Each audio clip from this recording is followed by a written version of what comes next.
Welcome.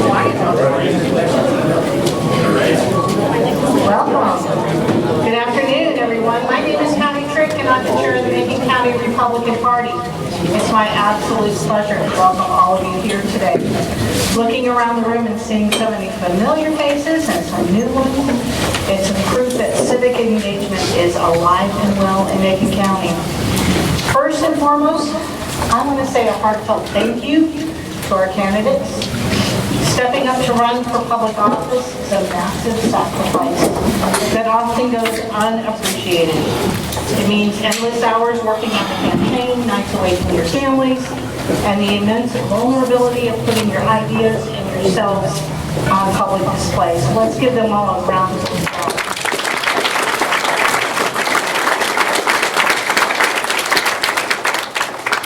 I do want to say that regardless of what the scoreboard says on election night, your willingness to step into the arena is a service in and of itself.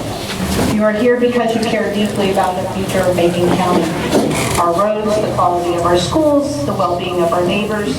We truly appreciate the grit and heart that it takes to stand before us today. And to our residents, thank you for being here. By showing up, you're choosing to be an informed electorate. Our system of self-governance only works when the governed take time to listen, ask the tough questions, and hold their leaders accountable. Your presence here today is what ensures our local government remains transparent, honest, and responsive to the people it serves. I want to be clear about the vibe of this afternoon. This forum isn't about gotcha moments or hunting for the perfect soundbite. It's about clarity. Our goal today is to move past the catchy slogans and really understand the practicalities, the how and the why. We want to know how these individuals plan to manage our shared resources and lead Macon County into the next decade. Can you believe that? At the end of their term, we'll be in 2030. Wow, crazy. To that end, we ask for a spirit of mutual respect for both the stage and the audience. Let's have a productive, thoughtful conversation about the issues that affect every single one of us. Now, to go ahead and get us started, we're going to open today with prayer. And Danny Antoine, would you, there you go. Would you please lead us in prayer?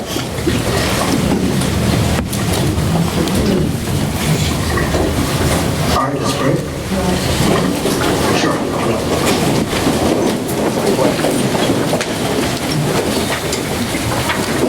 Father, we thank you, Lord, you've given us a beautiful day for this. Father, I lift up these candidates to you. I give you thanks for them, Lord, and I pray for peace on them, Lord. It's not an easy job, but the fact that they were willing to step into this, Lord, I pray that your covering would be over each one of them, Lord.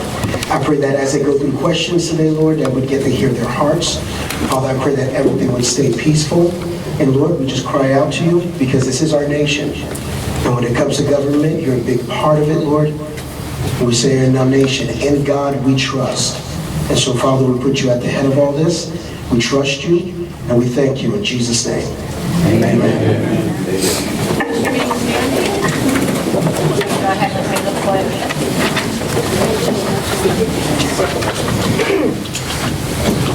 I pledge allegiance to the flag of the United States of America and to the republic for which it stands, one nation, under God, indivisible, with liberty and justice for all.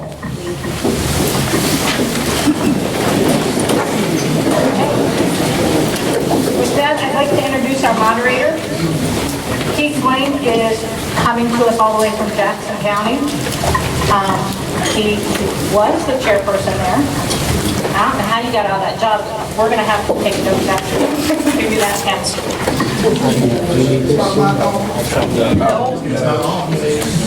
It's all right. Sound guy. Is this thing on? I don't know. I can't. Okay. I'm definitely not the sound guy. So we have got 2 hours today to find out more about these 7 candidates. We have got two districts which you are voting for, District 1 and District 2. We have District 1 candidates here, District 2 over there. District 1, as per your, as long as everyone's got like a little sample ballot, it's on there. You get to vote for one of these guys for District 1, and there's an option of 2 people for District 2, and it is countywide voting. So just want to let you know that. So just a little bit more administration that we need to do is all the candidates they've reviewed the rules and they've agreed to the rules. Yes, I see a lot of nodding here. So I'm going to read through those so the audience knows those as well. So each candidate gets 2 minutes to answer a question, 30 seconds for rebuttal if they request it, and each candidate gets to answer the same question. We're going to change the rotation so that it's fair. So next is candidates are allowed a notebook with notes, but no electronic devices or an earphone. Candidates must wait on their turn to speak. So while one candidate is speaking, we do not want interruptions from another candidate or the audience. So also no personal attacks or inflammatory language. Questions from the audience must be respectful and relevant to the county commissioner role. I think there are some note cards over here. If you want to submit a question, raise your hand and Michael will bring you a note card with a pen. So anyone that wants to ask a question, and then if we have time, we'll take those from the audience. So I've got the list of questions. None of the candidates have seen these questions. I just saw them a few minutes ago. So we're going to start off with a lightning round. So we've got 6 questions. I'm going to ask the question, and this is a yes, no, or undecided. So let's do, if you are in agreement with, what's that? Okay, yeah, let's do the introductions. So thank you, Patty. So in District 1, we'll just do those alphabetical for District 1 and District 2. So we've got John Sherrill running for District 1. Good afternoon, ladies and gentlemen, and thank you for coming out today to witness firsthand where we stand to lead this county forward. I have the great pleasure of being your District 1 Macon County Commissioner, and I thank you for allowing me to represent you over the last 3 years. And I humbly ask for your vote to send me to another 4 years. While this 3 years have been rocky at times, everything, but I'm going to tell you right now, this Board of Commissioners that you have today is working extremely hard. For you, we have made a lot of accomplishments. We'll be introduced to the public next Tuesday. It's dear to my heart. Folks, I've been a public servant since I was 19 years old when I started a volunteer fire service, and I retired from Highlands Fire Department. I joined Highlands Fire Department when I was 19, retired at 41. I ran Little League in Highlands for about 20 years, served on the Boosters Club in Highlands, and I coached high school baseball. And I've been a business owner in Highlands, North Carolina for 38 years. Thank you, John. And so at this time, I think with, and I'm married also to a native Highlander, so I think I have a little history of Highlands, North Carolina in the natives. Thank you. Okay, so thank you, John. So thanks, Patty, for getting me back on track. So we're going to give opening statements as 2 minutes each. So we're going to go alphabetical. Next up for District 1 is Don Willis. Not sure if we got the cards in the correct order here. So Don, you've got 2 minutes. Thank you very much for coming out and hearing what we have to say. Today I'm asking for your support as I seek to serve as Macon County District 1 Commissioner. I've been married for 45 years to my wife, Robin. We have 2 adult children that work here in Macon County. One is a licensed electrician, the other is a detective with the Highland Police Department. We've been very blessed to have 4 grandchildren, which we enjoy taking out and spending time with, hunting, camping, and just going to their ball games and cheering them on. For more than 30 years, I've dedicated my life to serving the people of Macon County. My career in public service started as a volunteer firefighter with the Franklin Fire Department in 1988. In 1993, I started my lifelong career with Macon County as I was hired as the Macon County Fire Marshal. This gave me valuable insight working alongside county government, doing fire inspections throughout Macon County and looking at all the county buildings.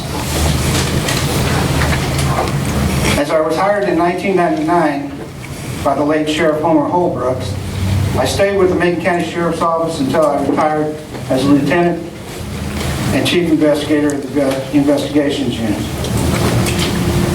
Throughout my career with Macon County, I have worked on department budgets and applied for many grants, and this has gained me considerable knowledge of Macon County government. Thank you, Don. That's a quick 2 minutes. It is indeed. So just a reminder for our candidates, so Bill Trick here in the front row, the yellow card means you have 1 minute left, the red one is a hard stop. So just finish your sentence.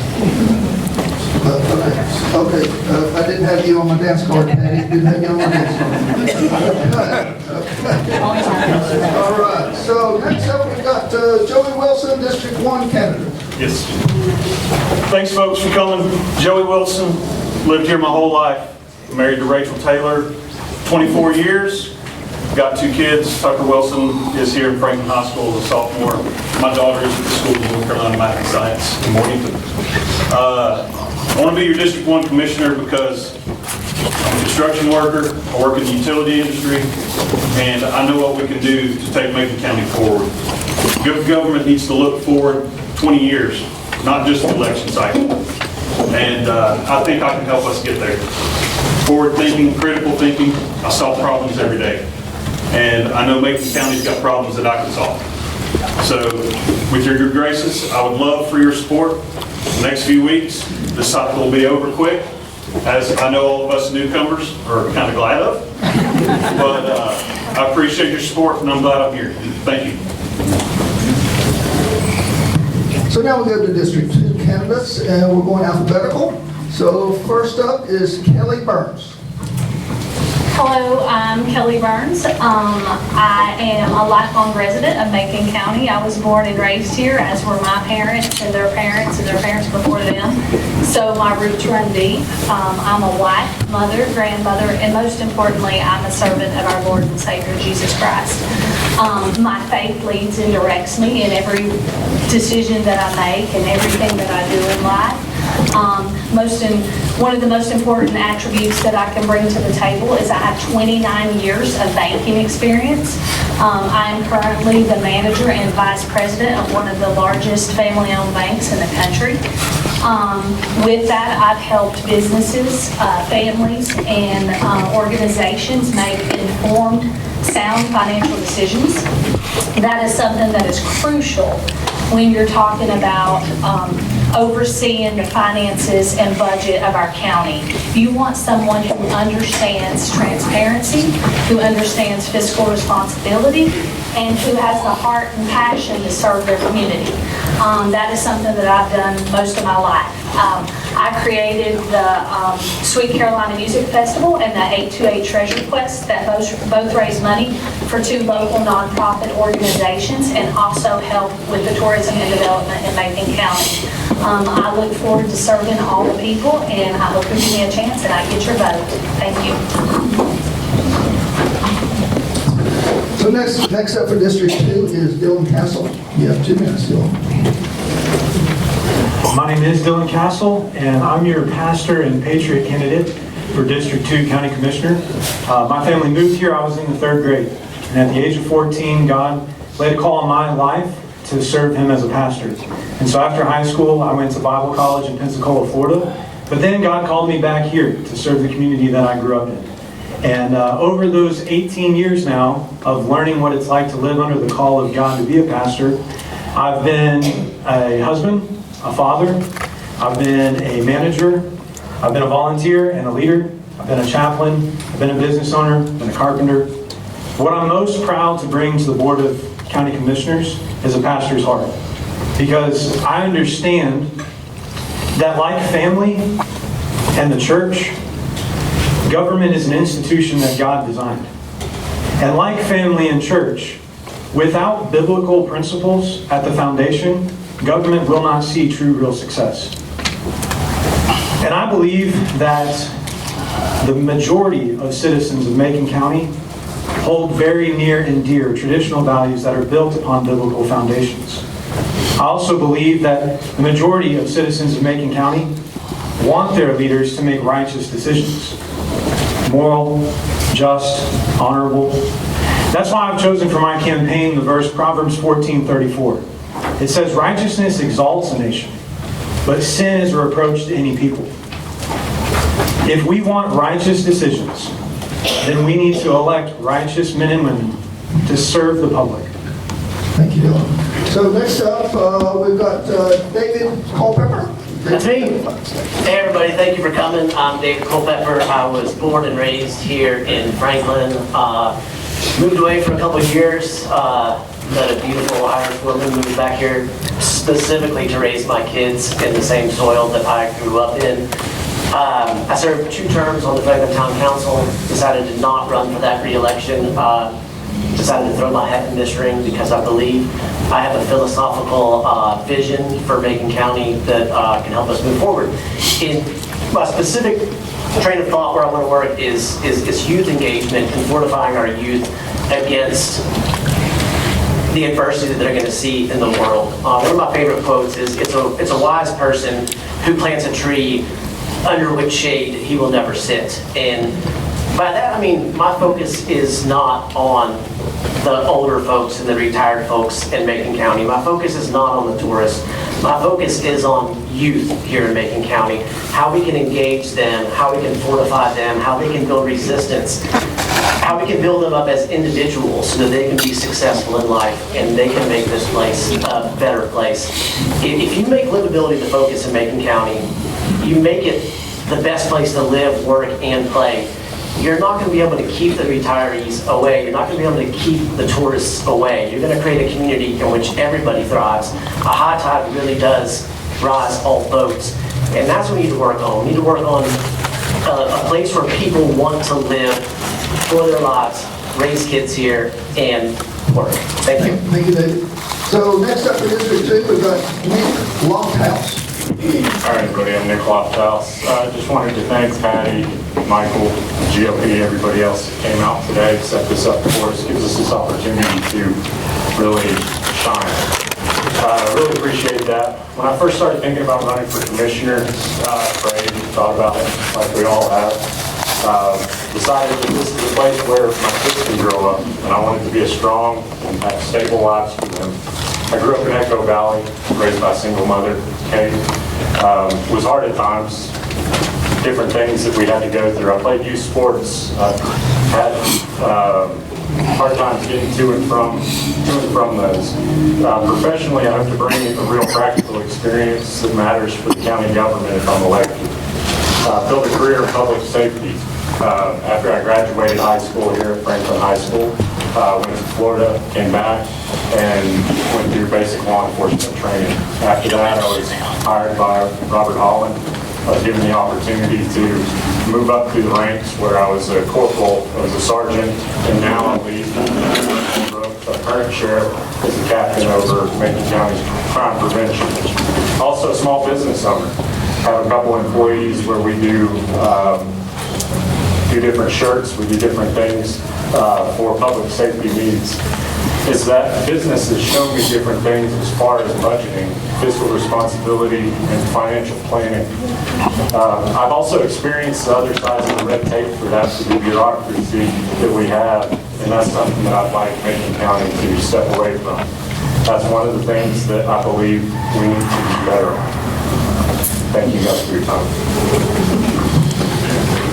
Thank you, man. So, I was so excited about the lightning round, I was trying to kind of go so quickly. I love the lightning questions. So, someone submitted this one, it's a yes, no, or it could be undecided. So, I'm going to do this one kind of on the fly, on the yes, no, the lightning round. If you agree with what I'm going to read, raise your hand. If you do not, keep your hand down. If you are undecided, just cross your arms. I'm not sure how to do undecided. David's got the idea. Something different. Okay, so the first one, and everyone does this simultaneous. So the first lightning round question is, are you in favor of the 1/4 cent sales tax increase?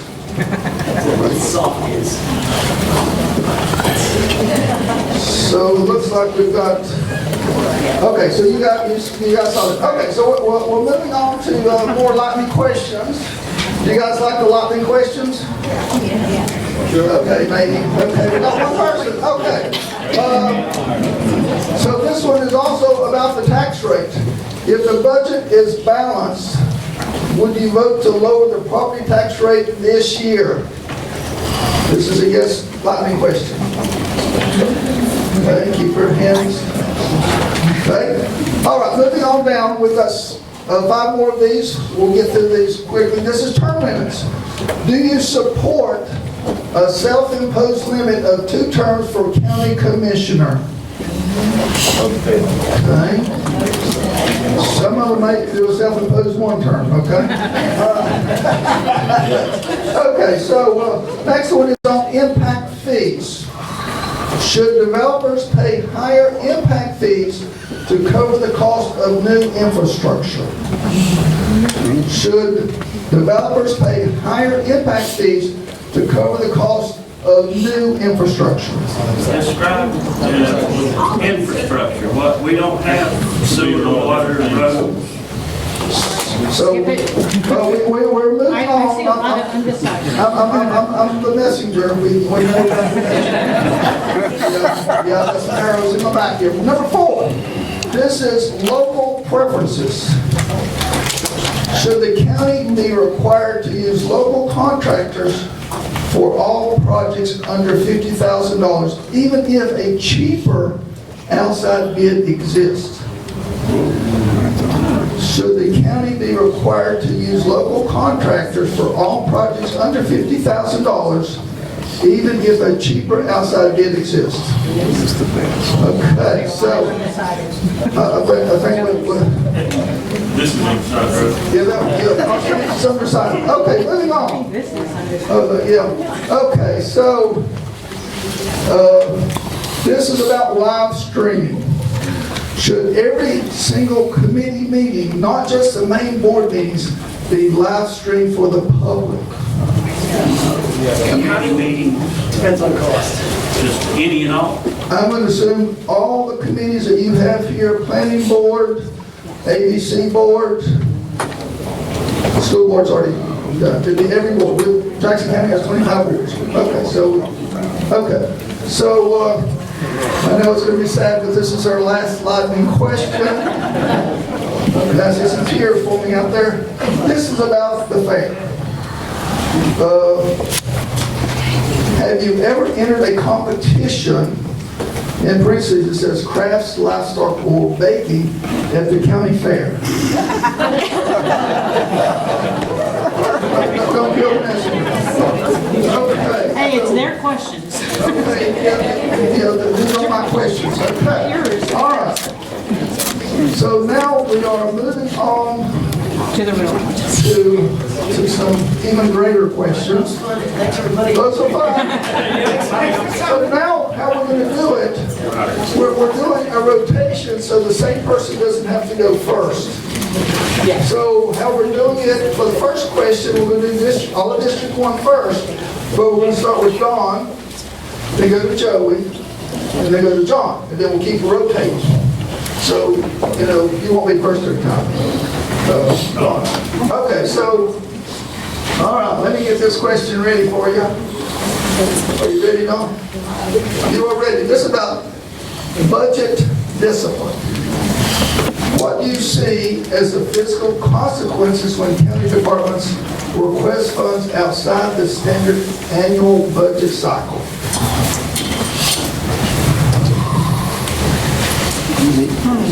County budget starts with the commissioners in February. And they meet with departments and go through their budgets and requests.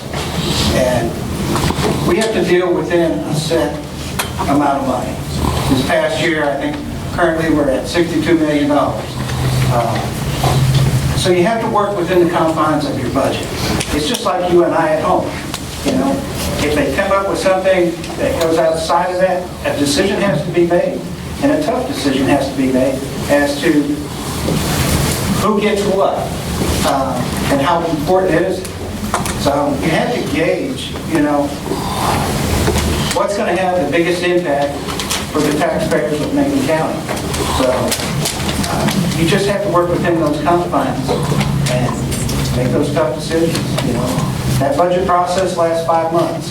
So when people are talking, with the commissioners, it goes back to them once the departments look at their budgets and submit their budgets for the county manager. And then, like I said, it goes back to the county commissioners to make that final decision. So Joey, you're up next. If anyone wants me to repeat the question, just ask and I'll repeat it. I think I'm good. Being married to a very detailed accountant, I know all the importance of a budget. And sure, there are things that come up all year long that we don't plan for. You can't plan for everything. You can't plan for a COVID even, right? But we can have contingencies. We can have rainy day funds. We can have the emergency fund in our personal finances. I think we can, put some of that into what we do at the county as well. I would love to see the county look for some outside revenue sources, right? Let's think outside the box here. Use our landfill for, a solar field. Lease it to somebody to do that too. Generate some revenue that's not tax money. That way we're not boxing ourselves into just tax money, right? Let's try to do some things that are outside the box here. And maybe we can have money for the rainy days. And to go back on it, we do need to be responsible in our own departments, right? If my construction job runs over budget, I have to explain to the customer why that happened. And I have to do everything that I can do to keep that from happening. And sometimes at the end of the day, I end up eating, right? It's not their fault that I didn't foresee something coming down the line. So we all got to be responsible with every tax dollar that we have, and that's the bottom line. Thank you. Well, ladies and gentlemen, this is an easy one for me. If you remember 4 years ago, my sign said low taxes, period. And that's exactly what I meant. This county has been ran outside that budget for decades. And I have fought every step of the way to live inside that budget, just like every household has to do.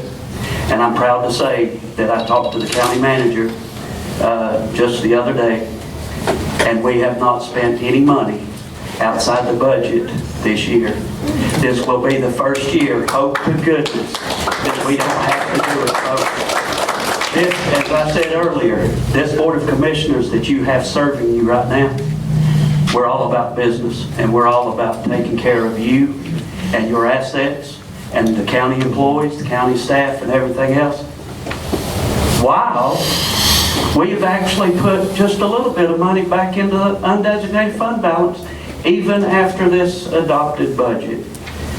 And I'm just proud, and I hope to goodness that you guys see it through of what we've done for you. It's all about you. It's not about me. It's not about these other Board of Commissioners. We're serving you, and that's what it's all about. And again, I humbly hope and ask for your support to send me back to this job for 4 more years, and I think we'll make you even more proud. Thank you. Thank you, John. Now we'll go to District 2. Dylan, do you need the question repeated? If you don't mind, just to bring it back to our... Sure. So it's under budget discipline. What do you see as the fiscal consequences when county departments request funds outside of the standard annual budget cycle? So fiscal consequences is what you said? Yes, sir. Okay, so, first and foremost, I think it sets a tone. So if a county commission board were to say yes every time an unexpected expense comes up, then it sets a tone. So where do we draw the line? It creates a slippery slope. So my immediate response would be that would be a huge fiscal consequence. Outside of that, philosophically speaking, I think when you're in a position like this, absolutes can become very dangerous. If you say, I will never say yes to a budget request outside of the budget cycle, well, that could be very, very dangerous. Just as dangerous as you say, yes, I will always approve any budget request outside the budget cycle. So absolutes are very dangerous. I think at the end of the day, one of the things you'll see on some of my material is voice of the people. So I have to respect and represent you as the taxpayer. So if I'm a commissioner that spends money every time a request comes up, then I'm betraying the trust that you've given to me. But you're not the only taxpayer out there. County employees are also taxpayers. And if they have a need, and they work hard, and they tell us, this is a guaranteed need, this is why, and they make their case and it makes sense, and it benefits the services you're already being taxed for, then it would be foolish to just automatically say no just because it's outside of the cycle. Now on that note, I would advocate not only as a voice for the people, but a voice for the county employees, making sure that they understand clear expectations from the board. That if we say budget cycle, then it's budget cycle. If there are exceptions, then those need to be laid out clearly. Thank you, Dylan. So next up is Mr. Colbert. Yep. So we painstakingly set budgets for a reason, and we should try to stick to those as best as we possibly can. It should definitely not be the norm to step outside of the budget. That being said, there are certain circumstances in which we can get a better product by doing that. I can think of a few examples in the town anyway where there was some grant opportunities for radios or fire equipment, some police issues that we were able to use some money outside of our budget to match some grant funding opportunities. So I'm not 100% opposed to it, but that being said, there's a lot of time spent on that budget process, and it's important that we try to stick as closely as possible to that. Elaborating a little bit more, when a department head comes before the board and asks for more money, I think we all need to give them some grace and recognize they're not doing it because they want more money. They're doing it because they see a need or they want to address an issue. That being said, when they come and ask for money and commissioners or councils ask questions, hard-hitting questions, say, well, why do you need this? It's not in bad favor. I mean, nobody's trying to be mean to anybody else. We're trying to hold each other accountable so that everybody can get the best government possible. Thank you. Thank you, Mr. Lofthouse. Yes, sir. Well, I can agree with that. I've worked in county budget for a long time now at the sheriff's office. I understand those budget cycles. I went through them for a few years now. One thing that I want to ask is on that budget is sometimes those needs come up and we have to have those things that we need at a certain time. So we also have to replace things on a certain cycle that they need to be replaced. So just because a department head comes to us and says, hey, I need to replace this hole in the roof, or I need to replace this or that, it's not an immediate no. We need to have that conversation. We need to ask them, why do you need this? Why was it not thought of prior to this? And why did you not think of this in your normal budget? So we need to ask those questions.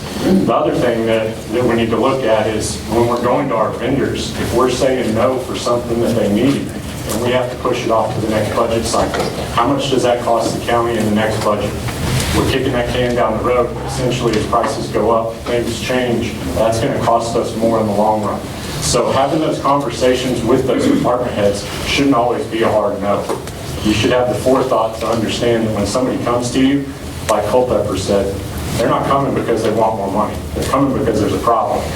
And we need to have the understanding with those department heads, they're put into those positions to make those decisions. They understand that. They understand the needs.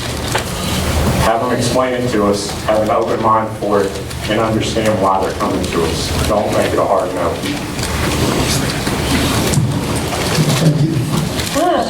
I'm a banker, so budgets to me, that's a budget. A budget is a budget, and we stick to the budget. That's just the way we do it. So today, I actually told about my philanthropist initiative. It's a way to find money somewhere else. And my philanthropist initiative essentially is we create a foundation that collects money from different people, organizations that want to donate to see our county improve, improvements like in our school system, our health care, whatever it may be. And we have those funds set aside for those emergency expenditures. I would love for you to, go on my website and read a little bit more about it, but essentially Highlands was built that way. If you really look at the hospital in Highlands, if you look at their civic center, if you look at their library, when you look at those things, they were built on philanthropy. You had Jane Woodruff, you had A.L. Williams, you had the Eckerts, and those people had money and they donated it to make those things happen. We should have a foundation set aside with funds for discretionary things, like we say, hey, you can use it for this, this, and this. It's kind of like grants. So when something arises that we don't have, because if every time you readjust your budget, you really don't have a budget. You really just have a checkbook for anybody to take money out of, and you need to think about that. I run a strict budget at my home, I run a strict budget at the bank, and we should run a strict budget for our government. Thank you.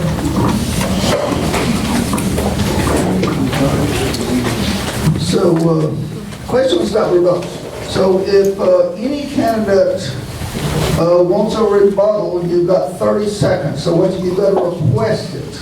Okay, I would like to, it's not really a rebuttal, but I'd like to comment on it, so I would use it as a rebuttal. Okay. Okay, you got 30 seconds. Bill, you got the timer for 30? Ladies and gentlemen, that's why we have a contingency in the budget for unknowns in this county and the county budget. So we use those contingency funds. That is a budgeted item for these unknown instances of the unknown needs in this county. So just so you know, the money's there. Thank you. Okay, so question number 2, we are going to come back to District 1, and it is going to be Mr. Wilson, you're going to start off. And the question topic is identity versus skill. Which is more vital for a commissioner? Deep multi-generational roots in this county or the professional experience and fresh perspective need to solve new challenges? Just because you're born in a place doesn't mean that you're... I'll put it closer. Can't hear you. Amen. Just because you're born in a place doesn't mean you're the right person to do the job. Amen. And coming from a 6th generational person of Macon County, right? Tucker's number 7 in the Ledford line. So we've been here. Your reward of skills is who makes you who you are, right? I've been in construction my whole life. I've solved countless problems, and I know how to look forward. You don't run a successful project if you can't see 3, 4, 6, 8, 10 months down the road. On the government level, we need to be looking 20 years down the road for Macon County. You can't go election cycle to election cycle. We got to go out and we got to plan for the future so we don't get in problems like, you know what, our landfill's running out of time. It is. It was supposed to be a 100-year purchase.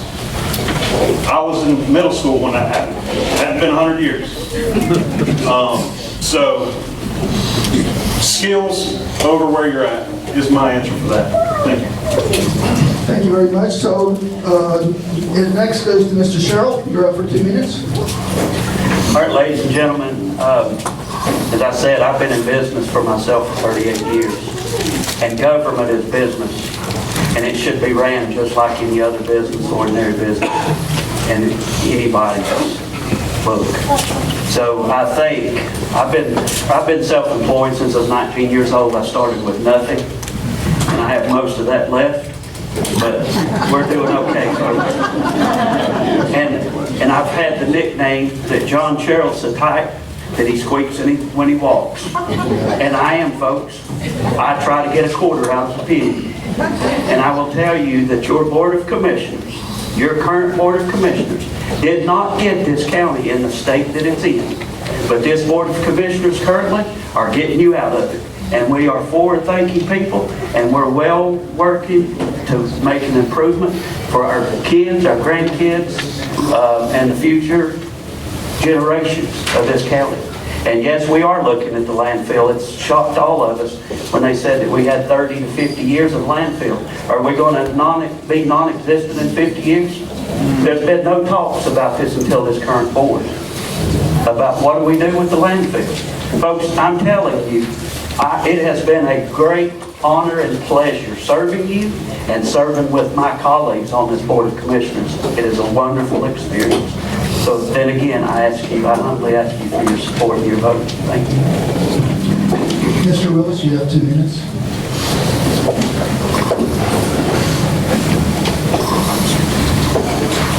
I think you have to have a common sense approach. You know, you need to be qualified for the job that you're applying. Right now, I'm applying for that job as District 1 Commissioner. So I've had 35 years plus working alongside county government. I've seen what works, what hasn't worked. I know how to work with people. I'm a problem solver. And working forward. We need to take action, and we need to do it. Now, I was involved in a space needs analysis that was done in 2019 for Macon County. And we looked at all the county buildings that was under this analysis. It gave us a 20-year outlook of what we should be doing, what we should be addressing first, and then on down. All too often, we haven't adhered to that plan. So it's very, very important that you make a plan, you move forward, and you don't stop or delay. I've seen projects that have been stopped and delayed, and all it's done is cost us more and more money. We can't have that. We've got to move forward. And for that, you just need to, I'll keep that charge going. Thank you. So now we move to District 2. We're going to start with Mr. Culpepper. It's definitely skills. Skills are more important, but it definitely helps if you grow up in an area and you know where places are, like Six Pillar Barn, or when you're giving somebody directions, you can say, oh, well, that's next to the old Gibson home place. It's not even there anymore. So local knowledge is definitely an advantage just in talking to people and getting things done. But it is skills. You need a certain skill set to get things done. I've been self-employed. This is my 25th year of being in business for myself. So I do possess a unique set of skills. I have some government experience in 8 years with the town council. I think the most important skill you can have, though, is diplomacy up here, and you need to be able to have difficult conversations in a way that is diplomatic and recognizes people who they are as individuals, and that nobody's malicious about it. We need to come to this with everybody's trying to do the best thing that they can for themselves in Macon County. You need to find a way to work that out to where nobody gets harmed. I mean, that's one of the things I'll say a lot in government, and government does it, is first do no harm. Like, if a government thing is going to hurt people, it shouldn't be done. So, diplomacy. Can you repeat the question? Yes, sir. So the topic is identity versus skill. Which is more vital for a county commissioner? Deep multiracial roots in this county, or the professional experience and fresh perspective needed to solve new challenges? I think skills on this one, obviously. Knowing the area that we live in, knowing the people that we live in is very important. We have to hire for those skills. If there's somebody that's not fit for that job, in my mind, they don't have the qualifications that they need in order to do that. But you also have to know the people that you're sitting beside. You have to know the people that you live beside. So as a county commissioner, I think that you would have to know the people that are in the different positions that you work with, whether it's the different agencies that you deal with, the civic organizations that you have. So if you've lived here for a long time, you understand who those people are, who they're connected to, and how they do their life. And I think that ties back into who we are, but we also have to have that ability to do the job. So you hire for the skills, but the other side is just as important.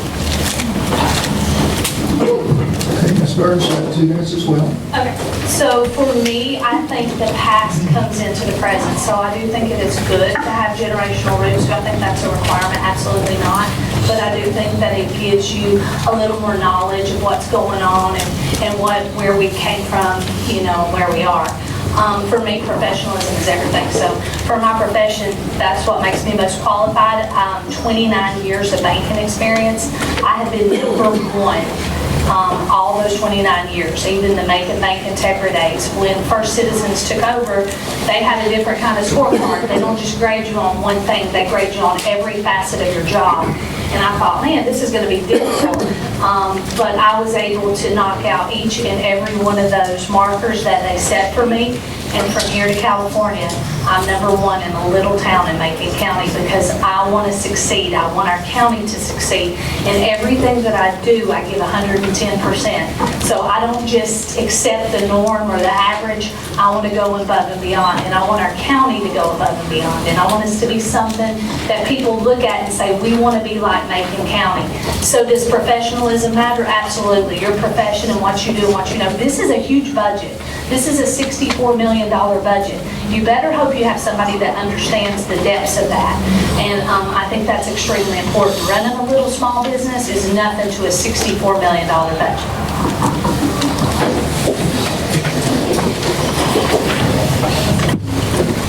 I think it's interesting being able to live here as somebody that doesn't have generational roots. My parents retired out of the military, so I was born in Germany. Bounced around a little bit. So I don't think there's anywhere in the world I could go and say, this is where I'm from. But every time I meet somebody, I tell them this is where I'm from. When I was in school in Florida, Pensacola, Florida, the only place I'd ever consider being in Florida, I told people this is where I was from. And over the years, being able to learn and appreciate the culture that so many of these guys and their families have built here, and I've come to respect it. I summarize it this way. I think that the easiest way to explain how unique Macon County is, there's a difference between Southern culture and mountain culture. And so, do I know what it's like to be a quote-unquote local, even though I don't have generations behind me? I think so. I can tell you one thing, I have a heart for the people here. I care about you. I could have gone anywhere. My wife's from outside of Detroit, Michigan. Didn't go there. Came back here. God called us back here, and I'm so thankful for it. But as far as the skill sets that it takes, absolutely. I think for me, my perspective, having watched these guys work for years and going to all these meetings, you have to learn people. You have to hear the heart of the question. Why are they being asked this? What is it we're really trying to accomplish? Do you have a vision? That's what we should focus on as county commissioners. Can I have 30 seconds? Yes, sir. Just 30 seconds before we go on, please. I know Kelly wasn't talking about my small business. I just want to mention that some businesses aren't that small. I deal with about 4 or 5 different countries in 3 or 4 different languages and 3 or 4 different religions, and I travel there pretty regularly. You know, in a small business that's not that small, you have to travel internationally sometimes. You have to deal with Customs and Border Protection. You have to deal with invasive snail searches and containers. You have to deal with a lot of different layers of government. So some businesses that aren't that small have a pretty broad scope. Thank you. Okay, thank you. So we're going on to question number 3. We're coming back to District 1. So Mr. Sherrill, you will be up. This question is from the audience, if I pull the right question. So the question is, from the audience, what do you plan to do about the population growth regarding the housing industry, the employment of families? Let me read it again. What do you plan to do about the population growth regarding the housing industry, and let's go to dash, and the employment of families?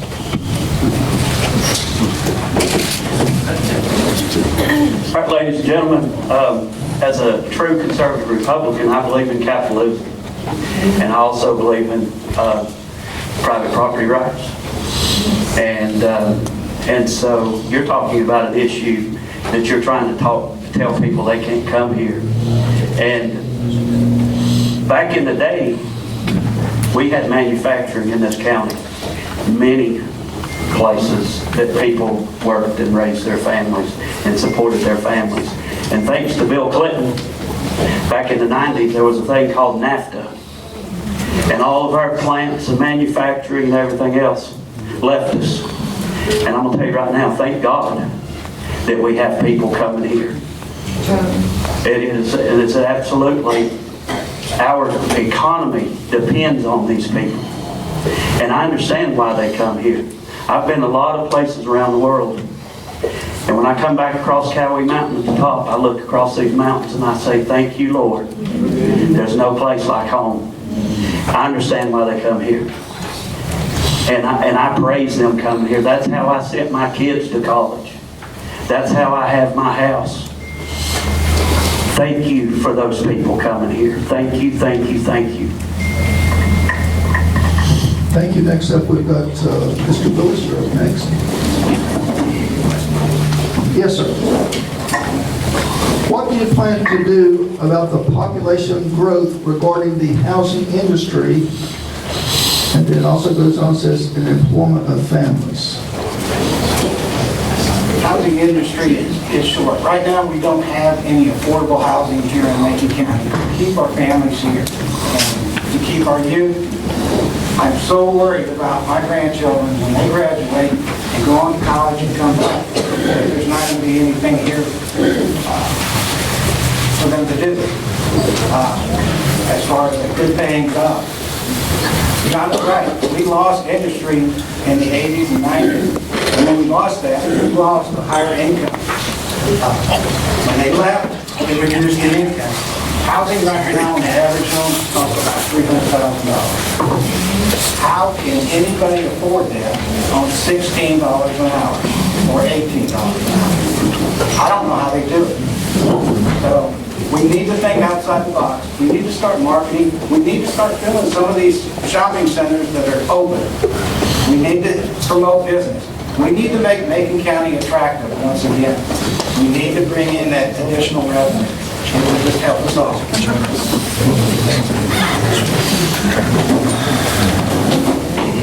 I agree. This one I think is going to be pretty level across the board, right? Everybody knows that the supply of housing in Macon County has went backwards. Our population's increased 15% since somewhere around 2010. So when the supply goes down and demand goes up, everybody knows basic economics. I don't know the answer to the affordable housing.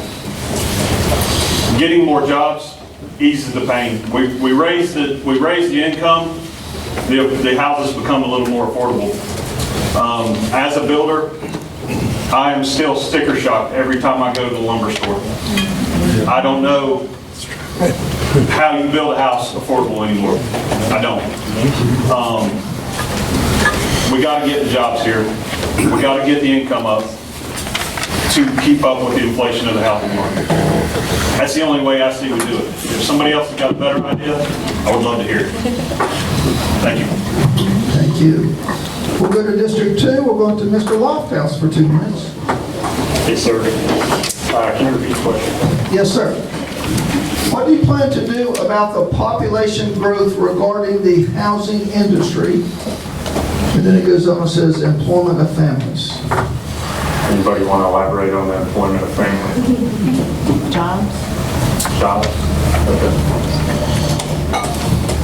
So I think the biggest takeaway from this is affordable housing. Affordable housing in Macon County is pretty complicated. Being that 50% or a little bit over is national forest, that plan can't generate us revenue short of the built fund that we have there. While we enjoy those mountains, it's the reason why people come here, but it locks us in on how much land we have, how many houses we can build. So with that being said, at the same time, with that having 50% of that, people live in our mountains because of that natural beauty. So we need to keep that. We have to make sure that that we're utilizing those built funds in a correct way.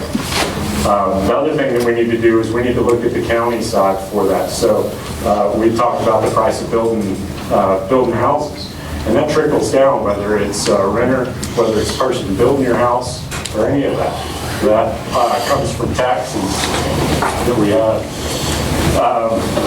And the tax side of that is what matters.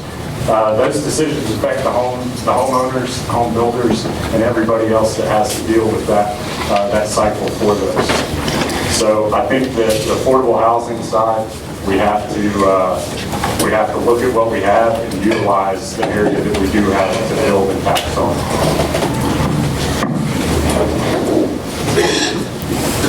Okay, for me, I think we need to have a committee of builders to sit down and talk to. As a banker, I get to meet people all the time, so it's like a luxury in my office.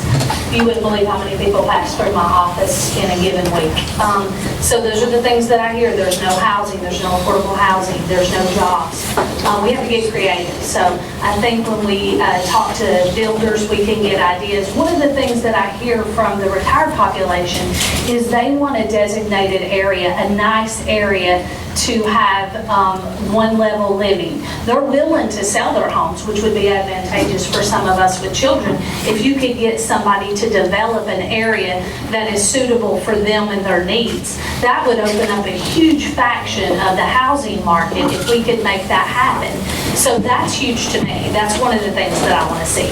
On the job front, you wouldn't believe how much people make doing remote jobs from home. It would blow your mind. They cross my desk and I get to see it. And I think we need to work with SCC, Franklin High School, and Western Carolina University and start training our children to do that and find jobs that they can work here in Macon County remotely. I think that is huge. It's the way the world has went ever since COVID, and we need to facilitate that and make those things happen for the next generation and generations to come. So obviously we can't really do much about the population growth. We've all talked about how much we love being here. We all wound up here and more people are going to keep coming. So what do we do with the problem that creates? So housing, I love these types of questions because as a former high school history and government teacher, we're talking about philosophy of government now, and that's huge. And so looking at that approach, I am extremely conservative holding the Constitution. So I will not advocate for a county-funded, county-built, county-maintained sort of housing solution. That's just where I'm at. Now, that's not to say that we can't address it. I'm just saying I'm not going to take your tax dollars and go build monopoly places all over this, turn Macon County into a monopoly zone, okay? That's just philosophically, I cannot get on board with that. Now that being said, what are some alternative solutions? So Kelly mentioned remote workers. I think that's a fantastic idea. Obviously with the improvements that we're seeing for internet access, that becomes more and more viable. But also I would like to look, there's always new ideas coming out through government. I would like to look and see, is there some sort of incentivization from either the state or the federal government if you can designate your community as a remote worker-friendly community? Because then we're starting to create even more revenue, not to mention tax base. A lot of these remote jobs have a better standard of pay. And so your tax base is going to be a little bit better off. Your sales tax is going to increase a little bit from that. So there's a lot of advantages to looking at the remote work.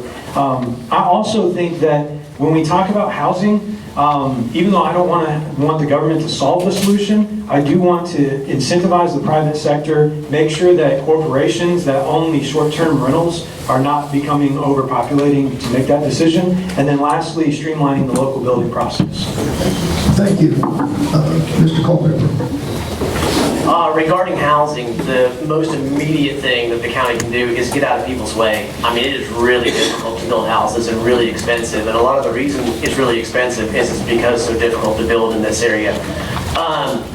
Transylvania County just did a housing study, and as an example of what I'm talking about, the word NIMBY is mentioned in that housing study, and it's long, it's like 90-something pages. The word NIMBY is mentioned there multiple times, and that's where people, they want to move here, but they don't want somebody else to develop and build a house in the land that they can see from their house. And that's the wrong kind of attitude. If somebody has land, they need to be able to build there, and they need to be able to build there in a reasonable way for a reasonable amount of money. So we need to look at how can we get out of people's way and make it easier to build houses. The solution is more housing stock.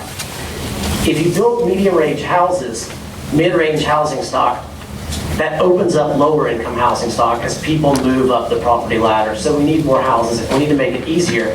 An example of that is Representative Gillespie just passed through the House allowing people to use their own timber off of their property to legally build their house. Before that was illegal. You could not build a house in the state of North Carolina out of timber that you cut on your own house. Had to be grade stamped by the lumber industry. That's an example of cronyism where the lumber industry lobbied to get their lumber to only be used. But I digress. We need to reverse all that, make it easy on people to build houses. As far as jobs, what we have here is the great outdoors, and I'm going to keep riding outdoor rec. You look at Scaly Mountain, they have 2 great outdoor rec options up there that add to our economy and employ people. We need to keep riding that. Construction and outdoor recreation, a few years ago, were neck and neck for the largest industries in North Carolina. We have both. We need to foster both. Thank you. May I have 30 seconds? Okay, so, Bill, let's have 30 seconds on the clock. Mr. Sherrill, then we'll come back to Mr. Willis. My first comment about Bill Clinton was a reverse psychology. I wasn't praising Bill Clinton. I never praise him. But that's what caused our industry to leave here. And as I said before, if it wasn't for the tourists coming here, we would be broke, folks. And affordable housing, that's not a government issue. That's a private sector issue. And I tell you, if people can make money, they'll come here and build. But we have nothing to offer. Thank you, Mr. Sherrill. So, Mr. Willis, you've got 30 seconds for your rebuttal. One thing was mentioned about short-term rentals versus long-term rentals. Now, I don't want to tell anybody what to do with their property, but if we were able to talk to these short-term rental people and give them an incentive to go a long-term rental, it would open up some of that and allow, for people to live. You got a couple 30 seconds on down here. Okay, so which one was first, and we'll go down there. I think we hit another. Pretty much everyone, go for it. So, number one, another initiative that I've been is farming. I think farming's a huge industry for us that we oftentimes overlook.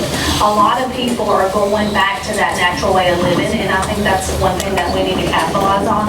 I do want to say to your comment, David, have you ever tried to build in Jackson County or Swain County? I just talked to a realtor the other day, and they said that a lot of investors would rather build here than any other county in western North Carolina. And I do get what you're saying, but I don't really think it's that. I think that there's no land to build on, and that there is no, that's where our problem therein lies, because we're 50% seeing your view as worse. Just for clarification, if NIMBY means not in my backyard, and that's where people don't want to have anybody building in their backyard. I mean, that really is a problem. As far as land use, yeah, I mean, we make it difficult. A lot of the land in Macon County that's already lotted is deed restricted, so you have to have a 1,500 square foot house. Well, heck, that's $400,000 to build right now. Again, I think the answer to short-term rentals, again, is more housing stock. If you have more housing stock, there would end up being more short-term rentals. They would end up fizzling out because there would be so much competition. It wouldn't be worth it. Short-term rental, the market works. You end up having long-term rentals. I just heard something and it said we don't have anything to do here. And I just wanted to say that we do.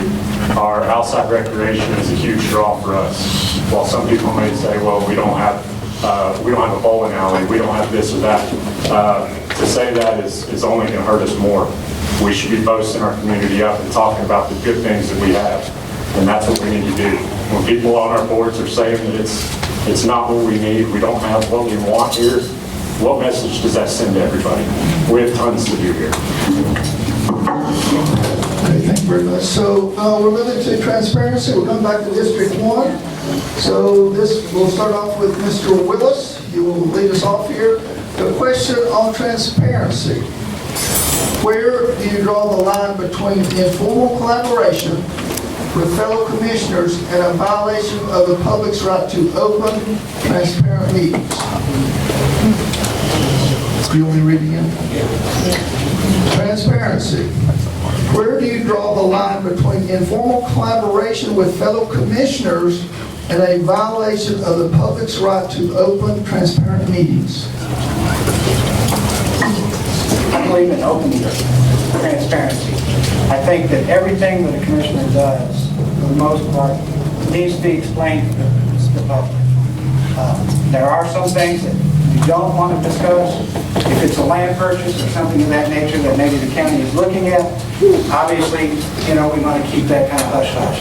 Because you know what happens. As soon as the county says they're interested in a piece of property, that price goes way up. So some things, you've got to keep it amongst yourselves. But for the most part, I believe in transparency. What we know, we should know.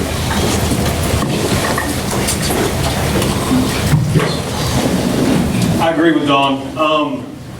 Anytime taxpayers' money, best interest, or anything else is involved, you guys should know about it, right? It's affecting you just as much as it's affecting me. Sometimes, like Don said, maybe there's a personnel issue that doesn't need to be made public. I don't know. You don't know what you don't know because I'm not a county commissioner, right? I'm sure there's going to be circumstances that come up to say, should we talk about this in front of everybody? Should we not? I don't know. John could probably speak more to that than I have. They have a lot of both right now, and I think that there's a reason that they have a lot of both. But the more transparency, the better on 85% of the topics, I believe, is a good stance. I don't know. You don't know what you don't know, and I'm not going to pretend that I do. Okay? Thanks. There you go, bud. Thank you.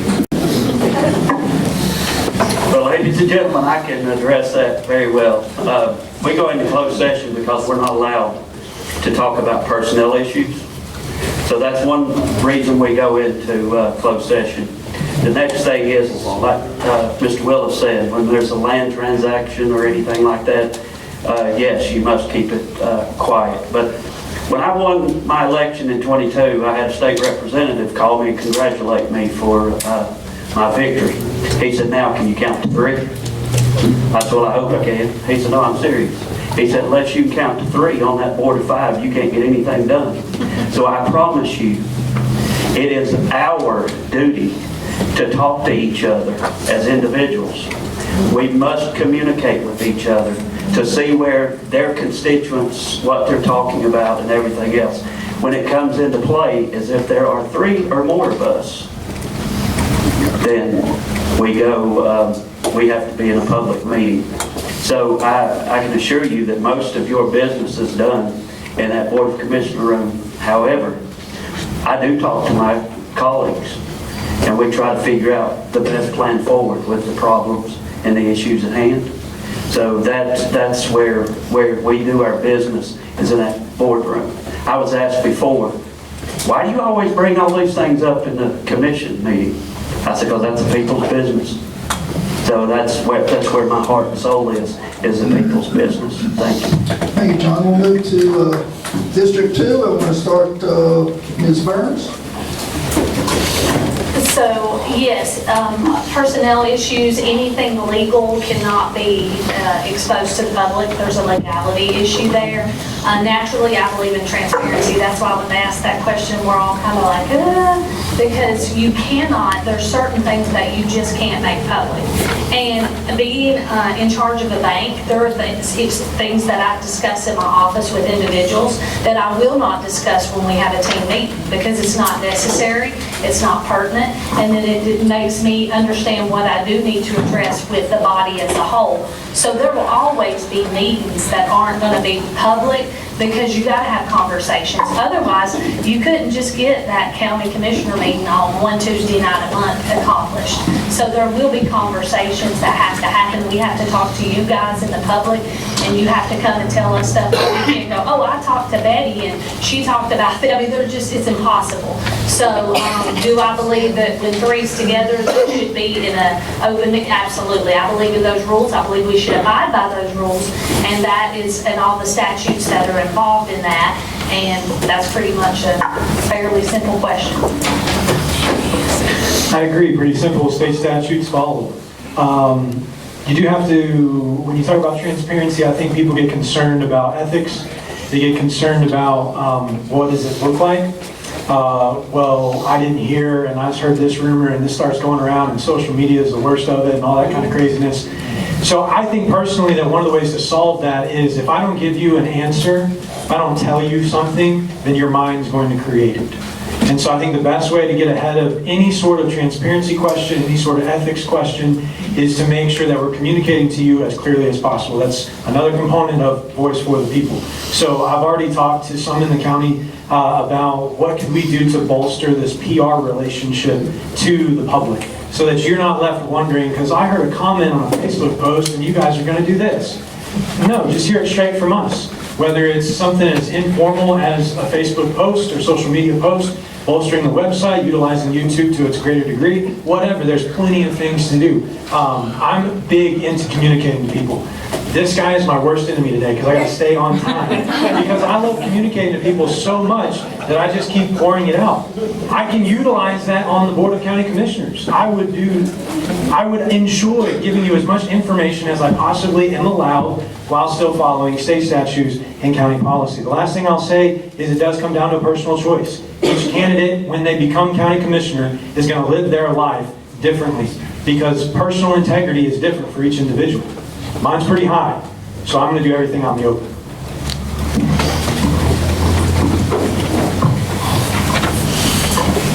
It's called Sunshine Laws, and I believe in them deeply. I had a good friend of mine years ago when I first got elected, and he said, well, you guys should have all that stuff sorted out. You should know how everybody's going to vote before the meeting, because if you don't and there's too much debate and banter, it'll be embarrassing and y'all look bad. Look, I don't care if I look bad. There's no such thing as a stupid question. Like, it's the people's government. It's not my government. It's your government. And if I don't understand something, I don't think that people understand it. It's our job to ask questions and debate, have back and forth banter. That doesn't make somebody else my enemy when we're debating up there. It means we're having open dialogue. Sometimes you got to think through things and really get to the bottom of it so that everybody has full understanding, us and y'all included. Back to sunshine laws, it's absolutely imperative that we have transparency and that everything is above board. It's like the old saying, when you turn a light on, all the bugs scatter. It's important that people's business is done in front of the people. Thank you.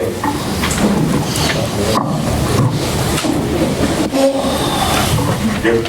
Yes, Mr. Loftus. Okay. So obviously we beat sunshine laws we all understand those. A couple of things is being a county employee, one of the things that I see that we should do better is we should upgrade the equipment that we have in those boardrooms. The audio and the video, in my opinion, no offense to Bobby, it's, without you there, we probably wouldn't see those. So I think we need to upgrade that. We can talk about transparency and all that we have, but we need to put our money where our mouth is. Some of those people that watch those videos, they're sitting at home. They can't make it to those meetings. They're working. So we need to provide them the best ability in order to do that. We also talked about the information of where we get that out. And I think one of the things that the county fails at right now is we need one place for that information to come to. The other day we had the schools where the schools were out. You had to check 8, 10 different social media pages to find out if court was closed, if Macon Transit's running, or if your kid's school's closed. Why is it that we talk about transparency and having all this information if we don't get it to where we need to, the people? We need to put it on our website. We need to update it to where the people that come to our area understand everything that's going on, from the pool schedule all the way down to transit. All of that should be in one location and easily accessible. And we need to keep it up to date. Unlike our tourism site that's been on since 2017, we need to do better. Thank you. Bill, we do have 30 seconds on the clock. Mr. Willis has requested a rebuttal. And I think Nick is correct. You know, we need a central place to get all that information on what we need is public information on.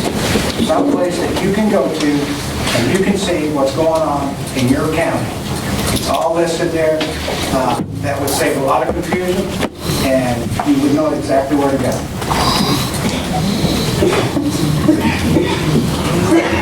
So moving to question number 5. This one is going to be on staffing strategy. We're coming back to District 1, and Mr. Wilson, you will be up first. And the question is labor shortage regarding, staffing strategy. To fund raises for high-performing employees, would you support a hiring freeze on non-essential vacancies? Or do you believe all current positions must be maintained? I think any successful government, any successful business is successful because of the employees. I do think that. I don't know in the entire Macon County where we have excess, where we have high performers, but I can figure that out within a month. And we've got to be competitive with our pay if we're going to take care of these people. We've got to be competitive in support of all the services that we provide. Do we provide enough? You tell me. Do we need more here? Do we need more there? I'm here to listen. I'm here to work together to make Macon County better. I think we can, again, go back to maybe some outside revenue sources. Maybe we can raise the income of Macon County so we can spread that around to the people that deserve it. We can get all these things done if we work together. I do know that. Thank you, Mr. Sherrill. You're right. All right, ladies and gentlemen. Oh, sorry.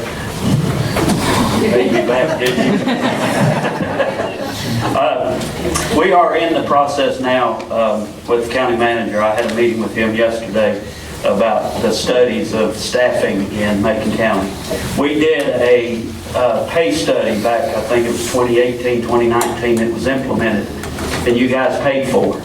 And when we did this pay study, when it was implemented, it was supposed to save all the county employees. It was a fair wage, it was a living wage, it was going to carry us over the top.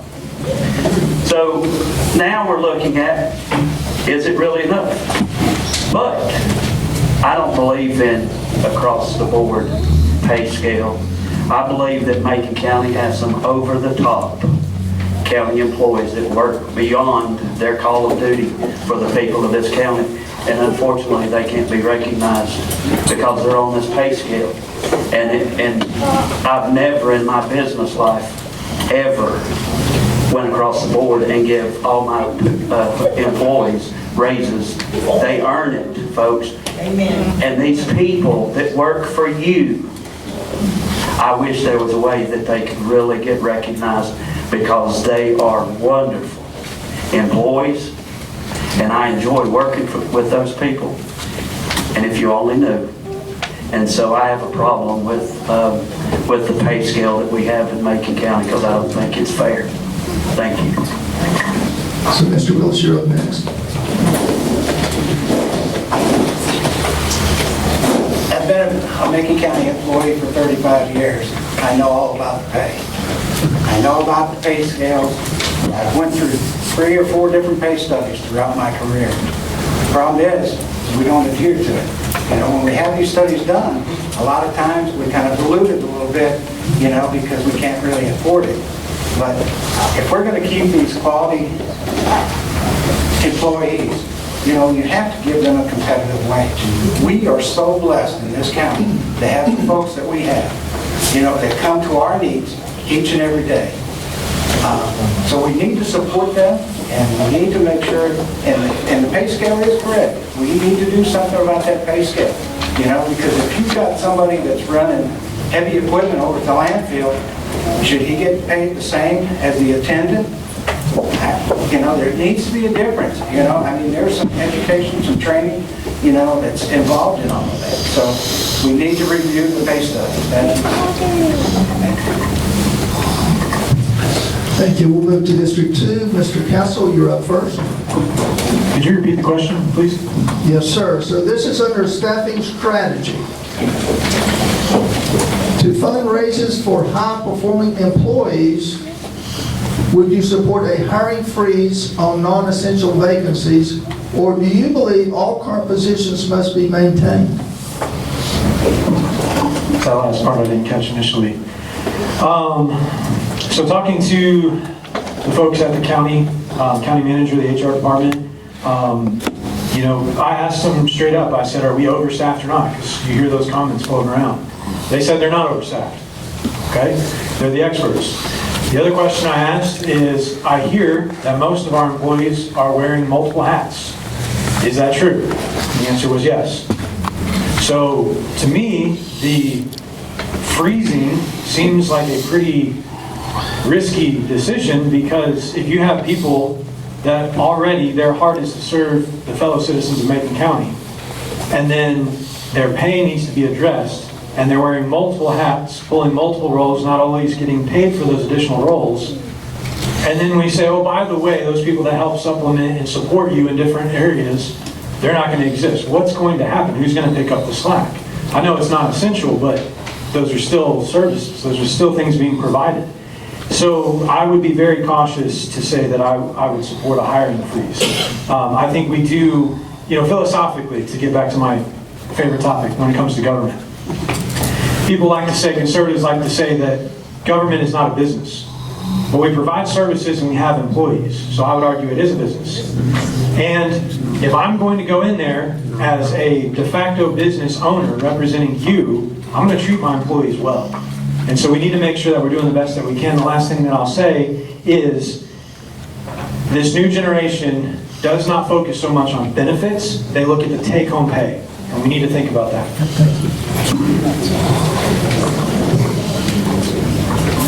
Attrition doesn't have to be a good thing. Attrition can actually be good. You can get more with less. There's no silver bullet to that answer, though. You need as many employees as you need, and you really don't need more. That being said, some employees are worth 3 employees, and so that should be recognized in some type of merit-based way. That's hard to do in the current pay scale system. We talk a lot about employees, and I think the focus is a lot of times on the upper level positions, but it's our foot soldiers that I think get kind of the worst end of the stick. It's our bus drivers, our jailers, teachers' assistants. I mean, the people that I guess maybe they're considered unqualified jobs. They're the ones that probably need the most attention in this matter. They're the ones that where the rubber meets the road. Specifically, I know bus drivers who care enough about their kids that they carry snacks on their buses to give the kids that otherwise are malnourished. So it's a holistic approach. We can win through attrition, but you need enough people to do the job. And I think the lower levels, the lesser paid employees is what needs the most attention right now and the most focus. Thank you. Thank you, Mr. Lofthouse. You've got 2 minutes. Yes, sir. Obviously, I can speak to this one pretty well, being a county employee for 17 years. Biggest thing is we've talked about this pay study. We've spent tons and tons and tons of money on these pay studies. We were told that they were implemented. They were implemented on phase 1. We left the rest of it out. So we told the county employees, oh, well, we've done this pay study. This is what you should be paid. We went through with step 1. The county employees are still wanting to know where step 2, where step 3. Years down the road, we're looking at paying for another pay study. If we're going to keep doing pay studies and keep wasting money, let's at least give it to the employees. So with that being said, I've heard this before, that jobs are, that we should take some of those county employees and get rid of them. We have too many county employees. We should pay the rest of them more money. Well, I don't agree with that. I think those jobs, you're talking about freezing jobs, that job was needed for a reason, and when it was initiated, we need to understand why. So just because we can't find a good candidate doesn't mean that we should freeze it and not utilize it at all. Retention. So if we pay these employees better, we're going to have better retention. How much are we spending training people for them to go next door to a different county for $1 more an hour? You know what it costs to train some of these county employees? It's ridiculous. Quit wasting our money on that. Pay the people what they need to be paid. Our county employees matter, and we need to treat them as such. So a couple weeks ago, I posted on my election page employee connections and incentivizing employees for finding waste. I think with the $64 million budget, we can all agree that there's probably some waste work, a lot of waste work into that. In order to reallocate those, you make them part of the solution. So what you do, we did this at my bank. They went through and said, hey, we'll give you a bonus if you find in your department a certain amount of waste. And we had a lady, she was like, hey, we've been using this software for insurance and we paid, if I'm not mistaken, it was like $68,000 a year for it. And we hadn't used it in like 5 years. And they were like, what? Why didn't you tell us? And she was like, nobody asked me. So for me, I would want to engage our employees and make them part of the solution. And that's how you get things done. Now, I'm going to disagree a little bit. Sometimes, when I started out, and Rachel actually worked with me, when we started out in banking, we had 8 customer service representatives. But when technology came around and things changed, and we went down to, we have 2 now, actually, 2, and then the branch manager does it. So that's a huge transition. And it's hard for me to believe there's not some places where there's people that we might not need them, and we could pay more to the other people in those departments and get more out of them. But first thing we got to do is, I heard our technology in the county is just not where it needs to be. We don't even operate in the cloud. And that's kind of shocking to me. I want to learn more about it, and I don't know if John may know more or one of the commissioners here, but we need to look into that. We need to be working more efficiently, more effectively, and within a budget. Okay, so we've got a couple rebuttals, we've got 3. So Bill, put 30 seconds on the clock. Mr. Culpepper, then Mr. Loftus, then Mr. Sherrill, in that order. Just quickly, and I'm not saying it's going on right now, but it has happened in Bacon County. Historically, you can make employees a lot more comfortable and have greater job satisfaction just by making sure that county commissioners aren't treating certain departments like fiefdoms. That's important for commissioners to hold themselves accountable, to not be directly interjecting in department heads' jobs, trying to run departments. Thank you. Okay, Bill, 30 more seconds. Mr. Lofthouse, you've got 30 seconds. That's where I was going to go with that. So obviously, working in the county budget, at least for the sheriff's office, we are utilizing the cloud. The other thing is, I agree with the fact of moving positions around. When those positions were created, we may have had a need at that time, but we may not have that need now.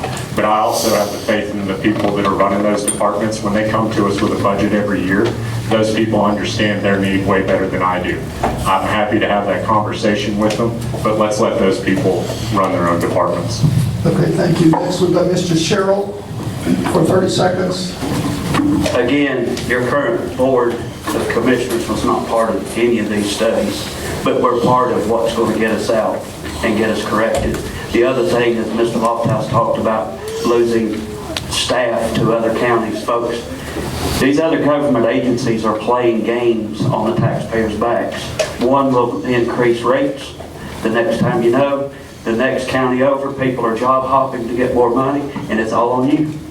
And so just be aware that that's what's happening when these people are moving around to these other government agencies. Thank you. Bill, 30 more seconds. Ms. Burns for 30 seconds. We can contract certain things out. I mean, do we need a janitor at a school that mows the yard just a portion of the year to be a full-time employee? I don't know. You know, we need to look into those things. And if it's cheaper for us to contract that out and have somebody come in and mow or come in and do janitorial work, then we need to do that. And one of the things on my initiative, we need to be finding grants, and we need to get our employees a part of that and saying, hey, you're smart, you work for the school system, you need to come and help us find a grant that can help fund projects in the school. Thank you very much. We still got time check. We've got 4 o'clock. Bill, do we have time for one more question or 2? Okay, we'll continue on. The next question is about, we're going to come back to District 1. Who did I come to last week? I think it's back to John here. So it's on the rainy day fund. Rainy day, on a beautiful day like today, we have a $60 million fund balance reserve on the books.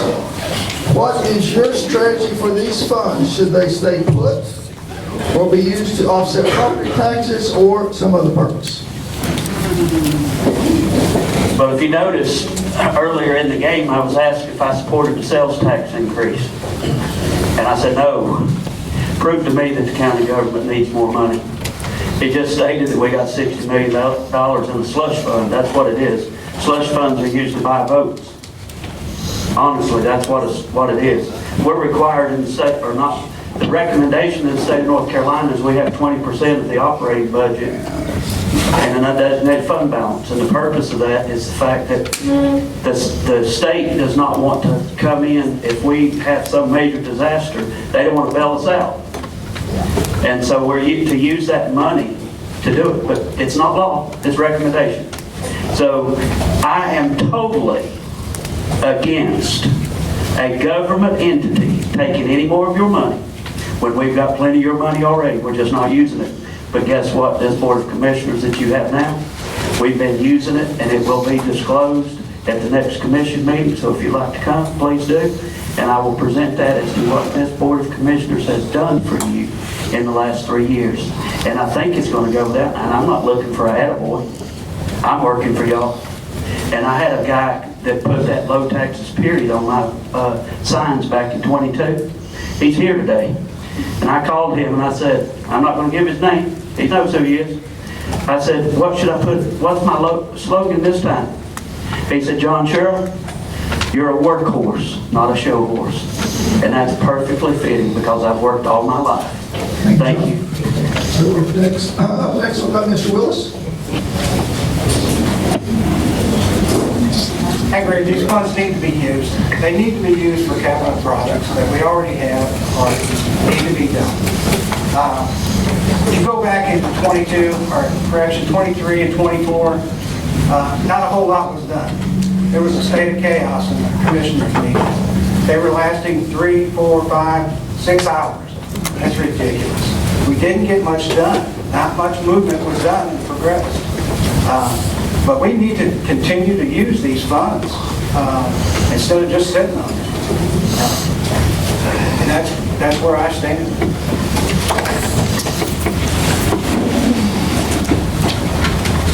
We can do a lot of work with $60 million. At Duke Energy, I'm a reliability engineer for 5 counties. I go to Jackson County, Swain County, Graham. We're not ahead in every county. We're better than some at some things. We're lagging others. A fund balance of $63 million. Let's move forward. Let's get going to the next generation. Let's set our kids up for the next 20 years with doing some stuff now. We've saved long enough. Now it's time to do, okay? I haven't only just looked at infrastructure. I've built infrastructure for the last 15 years. Me and Walter Baumgartner fixed every sewer pump station in this county at least 3 times. Like, they need fixed, okay? Like, you can't just let that stuff go. This one over here next to the whistle stop was 47 feet deep. Go in there and work on that for 2 hours. Like, we need some new stuff, all right? And it's time to do it. Thank you. Thank you. We'll move to District 2. Mr. Culpepper, you're up. Yes, 60 million is too much. A few years ago, the town passed a resolution that we would not go over a certain threshold. We also had, I guess what we're calling a slush fund, but that's been reduced and we spent it on some other projects that are doing good for the livability of the town. That being said, this Board of Commissioners is working on spending some of that money wisely. This park we're in right here, right now, is slated for redevelopment. I believe it's 3 phases. Phase 1's ongoing right now. We're here for some pickleball courts. Phase 2 involves an amphitheater and redoing of some courts on that side. And Phase 3 is the covered pool. I'd like to see that moved up. I believe our swim teams are maybe the greatest teams we've ever had as far as championships in the conference, and they could use a little bit of love. I think we're still renting the fitness center pool for practices, and I'd like to see the covered pool as a year-round recreational opportunity for us and to give something back to that team that works really hard in a rented space. So it does need to be drawn down. The problem is when you tell politicians that there's $40 million to spend, if we save $20 million, everybody's eyes light up and we have a whole bunch of different projects in mind. But it doesn't need to be spent irresponsibly and quickly. It needs to be spent methodically to make this entire place, the entire county, a better place to live, work, and play.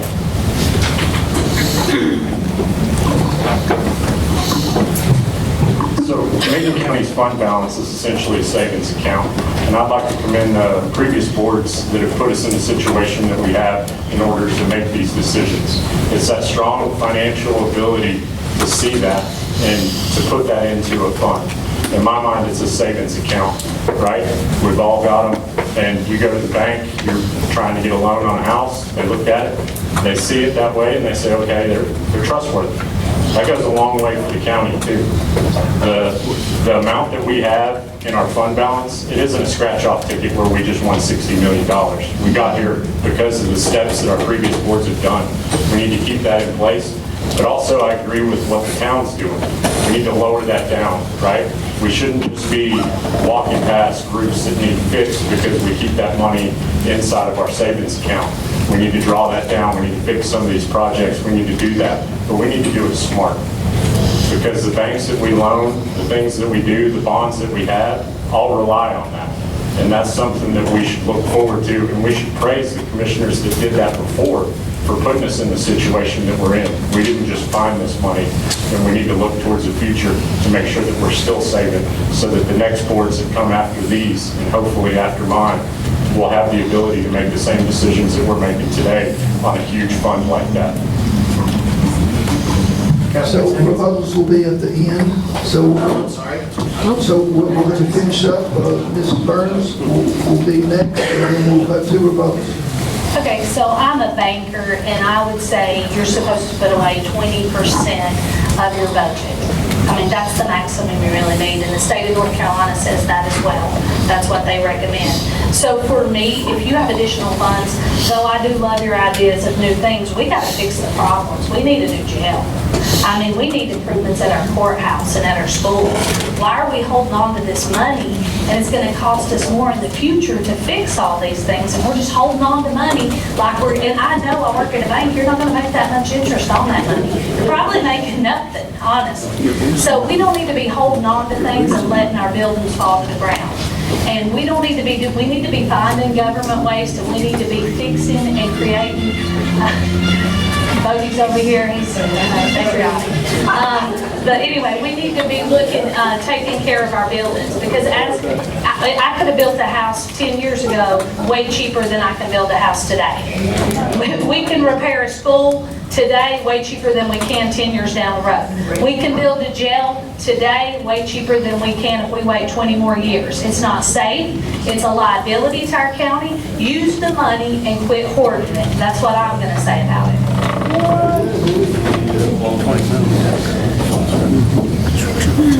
You know, it's kind of hard to say, yes, spend the money 7 different ways. So going last on this question is pretty tough.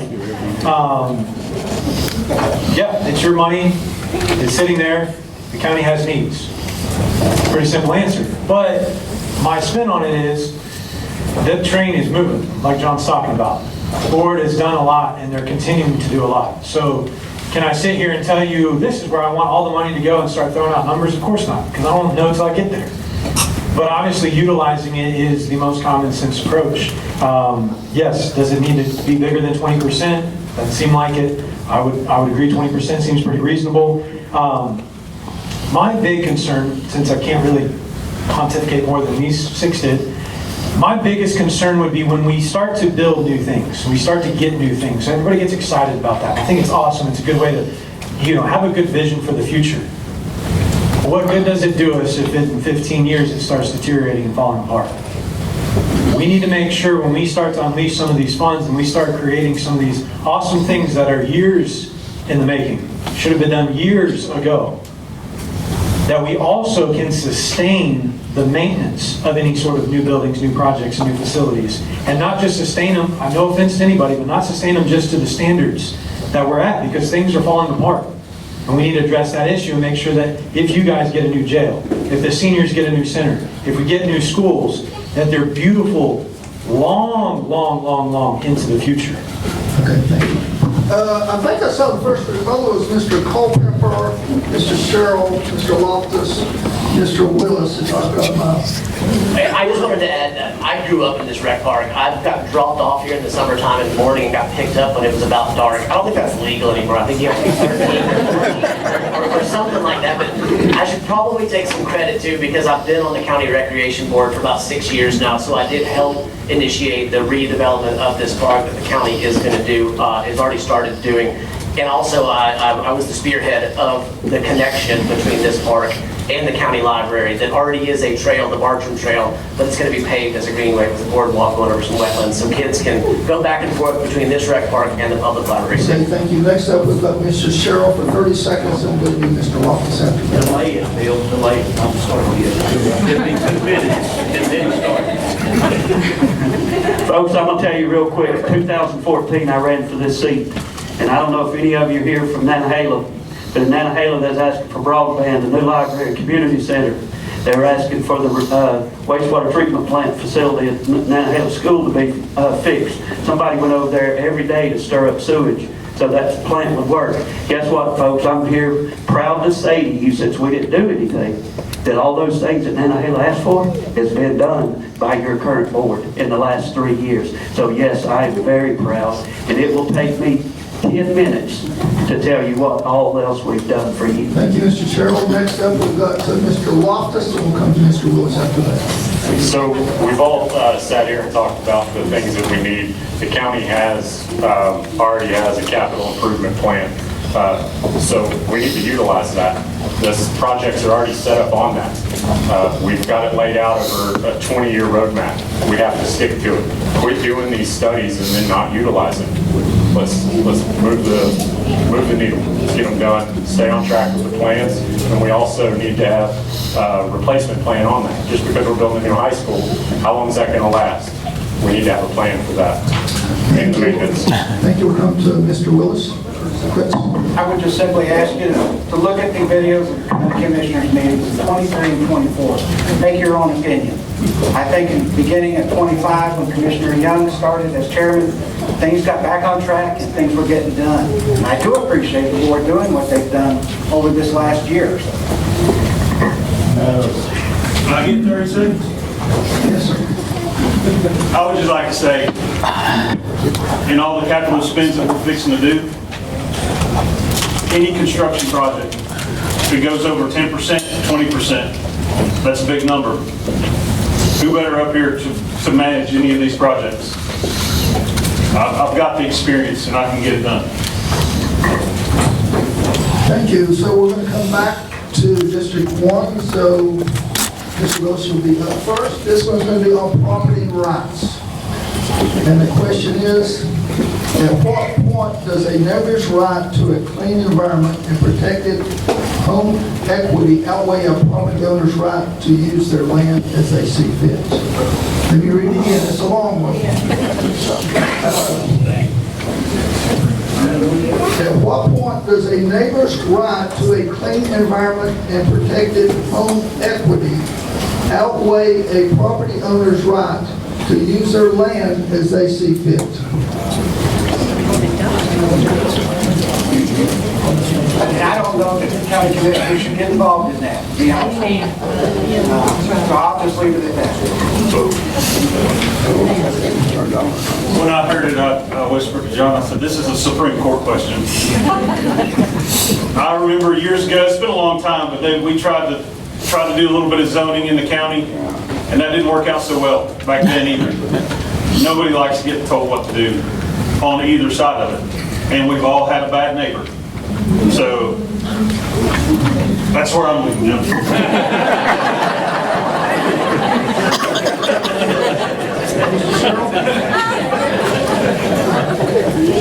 As I stated before, as a conservative Republican, I believe in private property rights. And I also believe in the words that Ronald Reagan said, government is not the solution to our problems. They are the problem. And if we would learn to get back to what we were founded on as being neighbors and doing what's right for each other, communicating with each other, I think it'd go a long ways. But government stepping into all these things causes so much friction on us. And I'm gonna give you a good little story. When I moved down to Sugar Fork, my neighbor had alpacas, and I thought, man, this would be a perfect place for me to set off fireworks. And so I went out there and I put that battery out there that's 100-round shot, and about 3 shots went off, and those poor alpacas was going nuts. And I said, Lord, please let that thing stop shooting. I had every right in the world to do what I was doing. But out of respect for those animals and my neighbor, I never shot the next firework in that place. And I've owned it since 2008, moved in there 2018. So that's how neighbors work. So just work together, everything will be fine. Get the government out of our business. Let's visit District 2. Mr. Lofthouse, you were up first. Okay, like the others have said, this to me is more of an EPA question. So if your neighbor's burning trash, we need to let the EPA know, we need to get them involved. Obviously working for that, we have to do that. As far as what we want from our neighbors, I can agree with John on something here, is good neighbors, having those conversations, knowing who they are, and being able to communicate with them goes way further than trying to make it a county commissioner issue, a board issue, a government issue. We should be talking to our neighbors, should have better friends with that. One thing I will say is that if this question was about the HOAs, I'd have a different opinion,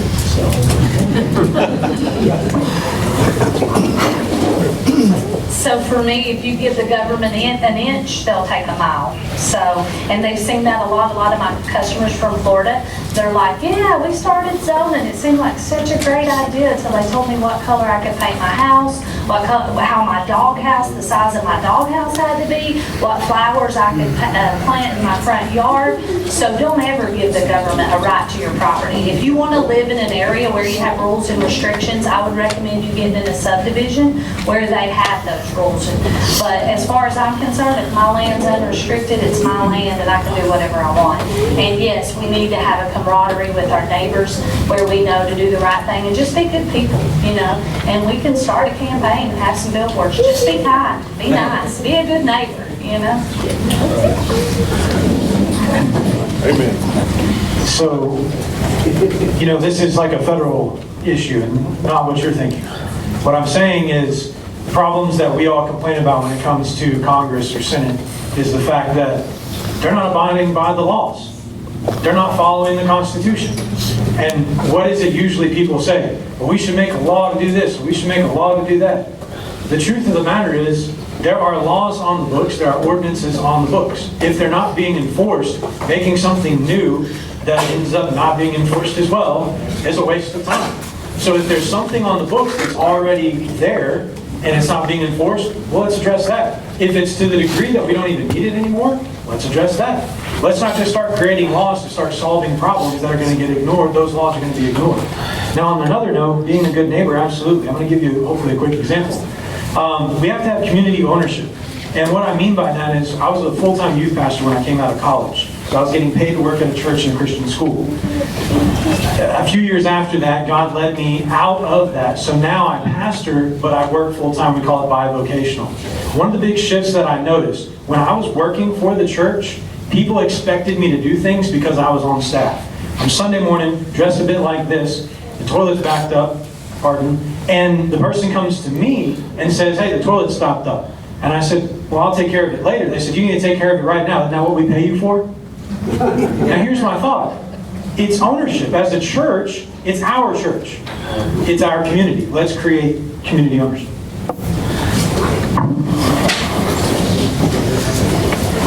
There's myriad laws on the books, state and federal level and county level, to make it illegal to harm the environment.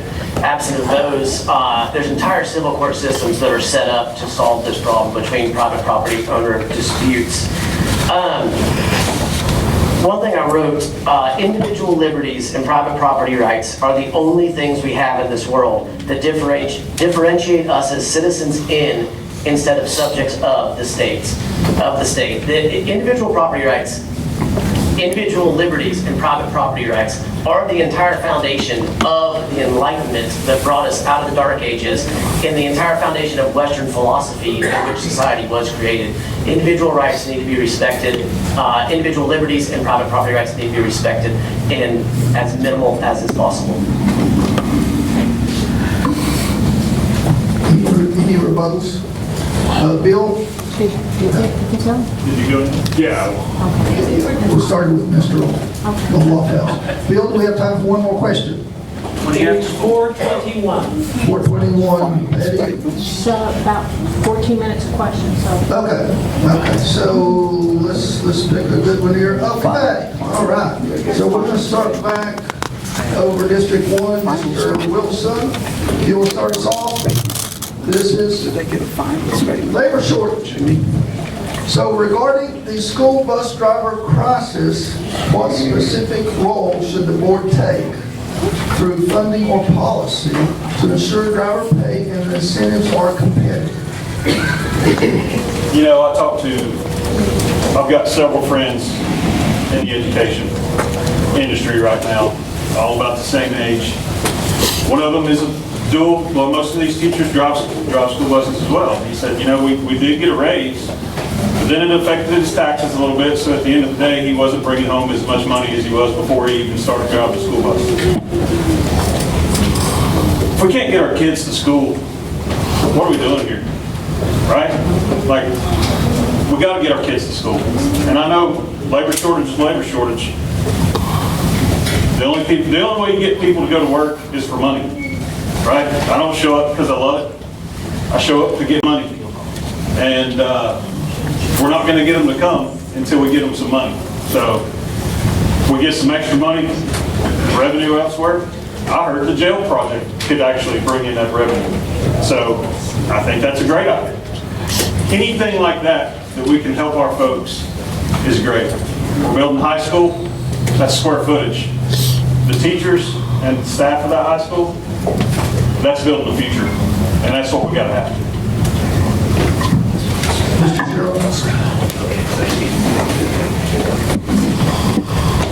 Ladies and gentlemen, when I got on the board, the school system budget from Macon County had been flat for years. And I'm proud to say that this Board of Commissioners has given the school system a pay increase. We funded them much more money than they were getting. While we're building these schools and expanding these schools and everything else, there's so much money there's only so much money that we can actually give out there and protect the people on a fixed income and the poor people. And I get it. I understand the worker shortage. My business is impacted by that. And it's not because pay, it's just because they're not there. One thing that I will tell you, that this Board of Commissioners, we helped expand the CTE program for the Macon County school system. We've actually had pilots graduate through this CTE program, and firefighters, paramedics, everything. We're doing everything we can to help bring these people in here, and not everybody's going to China when they graduate. Not everybody's going across the country. So we're doing everything we can locally to have a feeder program. However, we have given the school system about as much money as we can. The state, I called the state, how much do we give them? State says 70%, county 20%, federal dollars 10%, and we're well over 20% for the Macon County school system. Thank you. We've got Mr. Willis for 2 minutes.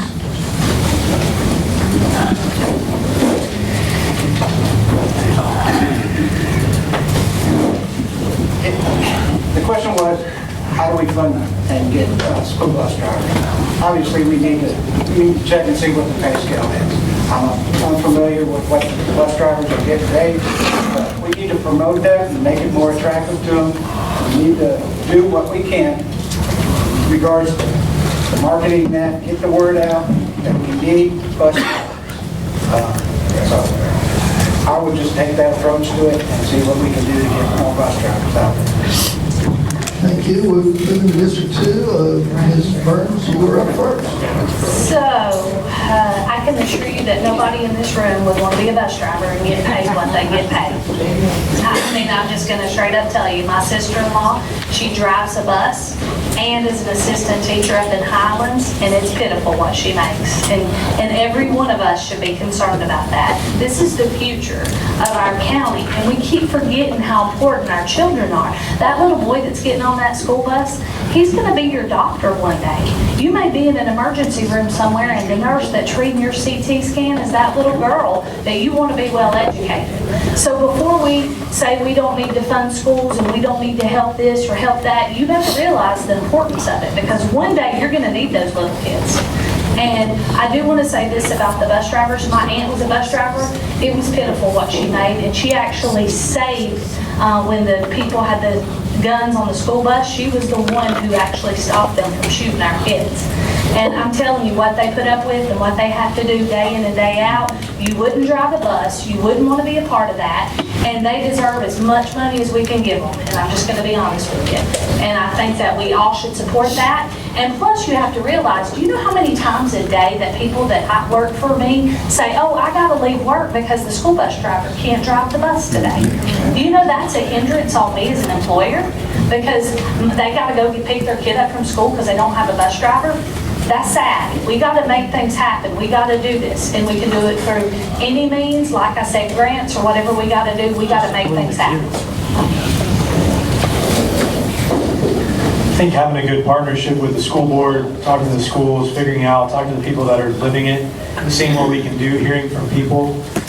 It's easy to try to come up with solutions, but I prefer to hear it from people, what they've already tried, what hasn't worked, what does work, what do they really want. You know, the thing about it is, when I've heard a lot of different problems over the years, trying to learn and pay attention to what's going on in the government. And one of the things that I found interesting is we live in a community that cares so much about one another, so much. And yet we have all these problems that, well, we need help here, we need help here, and this is going on, and that's going on. And for me, maybe I'm isolated, but for me, I didn't know about half the problems that were going on, especially when you talk about man hours, manpower, staffing. So what's the disconnect there?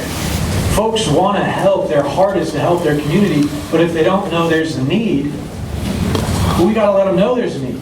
I know that everybody knows that we need bus drivers, but there's a huge chunk of the community that doesn't use the public school system. Do they know? And would they be willing to help? And it's not isolated to the school system. There's so many needs throughout the county. I remember back when the fire departments were being talked about. When I grew up, getting on a fire department was a hurdle. Because everybody wanted to be on there, and you were on a long waiting list to be able to come onto a volunteer fire department. I came back from college, figured it was the same, found out a few years ago, they're all begging for people to come back. Did you know that? Does everybody know that? So this is why I really push the PR approach when it comes to the county. We've got to let people know, because they want to help, empower them to help.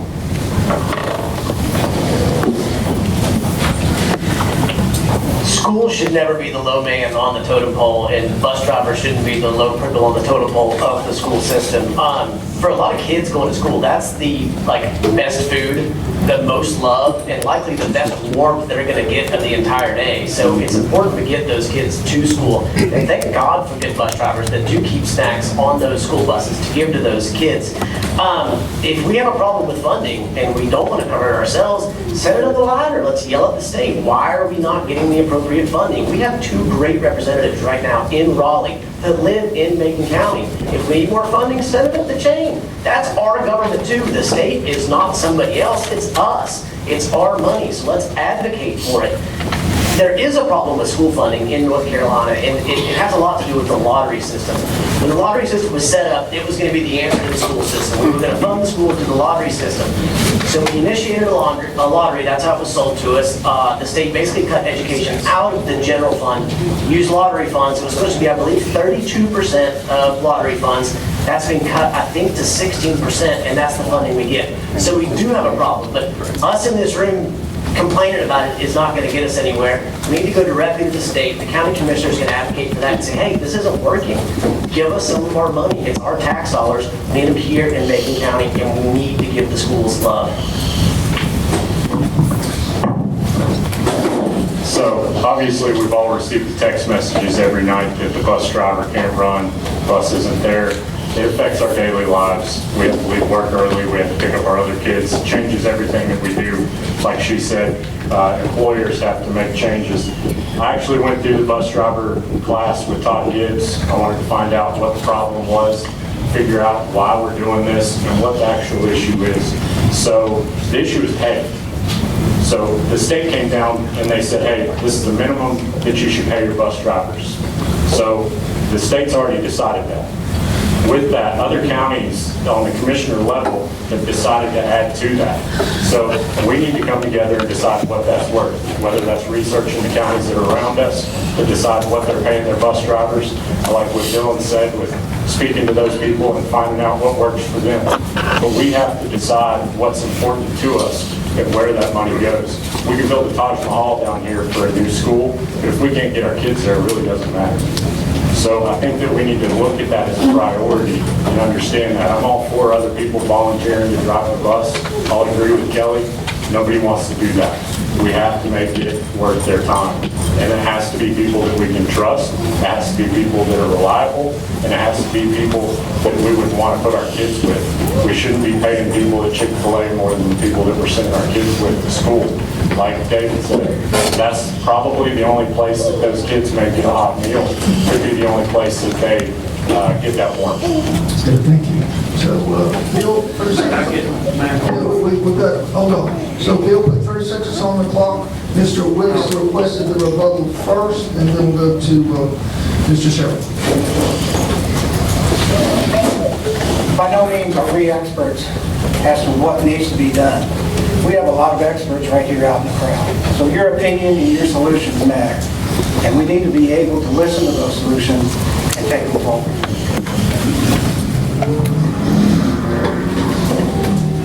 You ready for Bill? Ladies and gentlemen, I had a conversation with Representative Gillespie a couple of years ago. The budget from North Carolina to the education system is 58% of the budget in North Carolina goes to education here. That's a lot of money. I also talked to Congressman Edwards the day before yesterday. He said the school system has plenty of money, it's just taking pockets. And he said you got to follow it. But if you remember what President Trump told the lady that's over the Department of Education, he said, I want you to work yourself out of the job, and he wants to shut down the feds in our local school system. Thank you, Mr. Sherrill. We're going to move to closing comments. We're going to reverse the order from the opening comments. We're starting with District 1. Mr. Wilson, you will lead off with your closing comments. I'm going to bring you common sense, right? Common sense approach is what I'm going to do. Real world experience. We need a better bus driver. We need more bus drivers. Pay them more. It's not a complicated subject. Neither are the problems of the county. Let's build it, let's fund it, let's take care of it, let's make it last a long time, and let's take care of every taxpayer and citizen in Macon County. Let's do it the best we can. And that's exactly what I'm going to do for you if you give me the chance.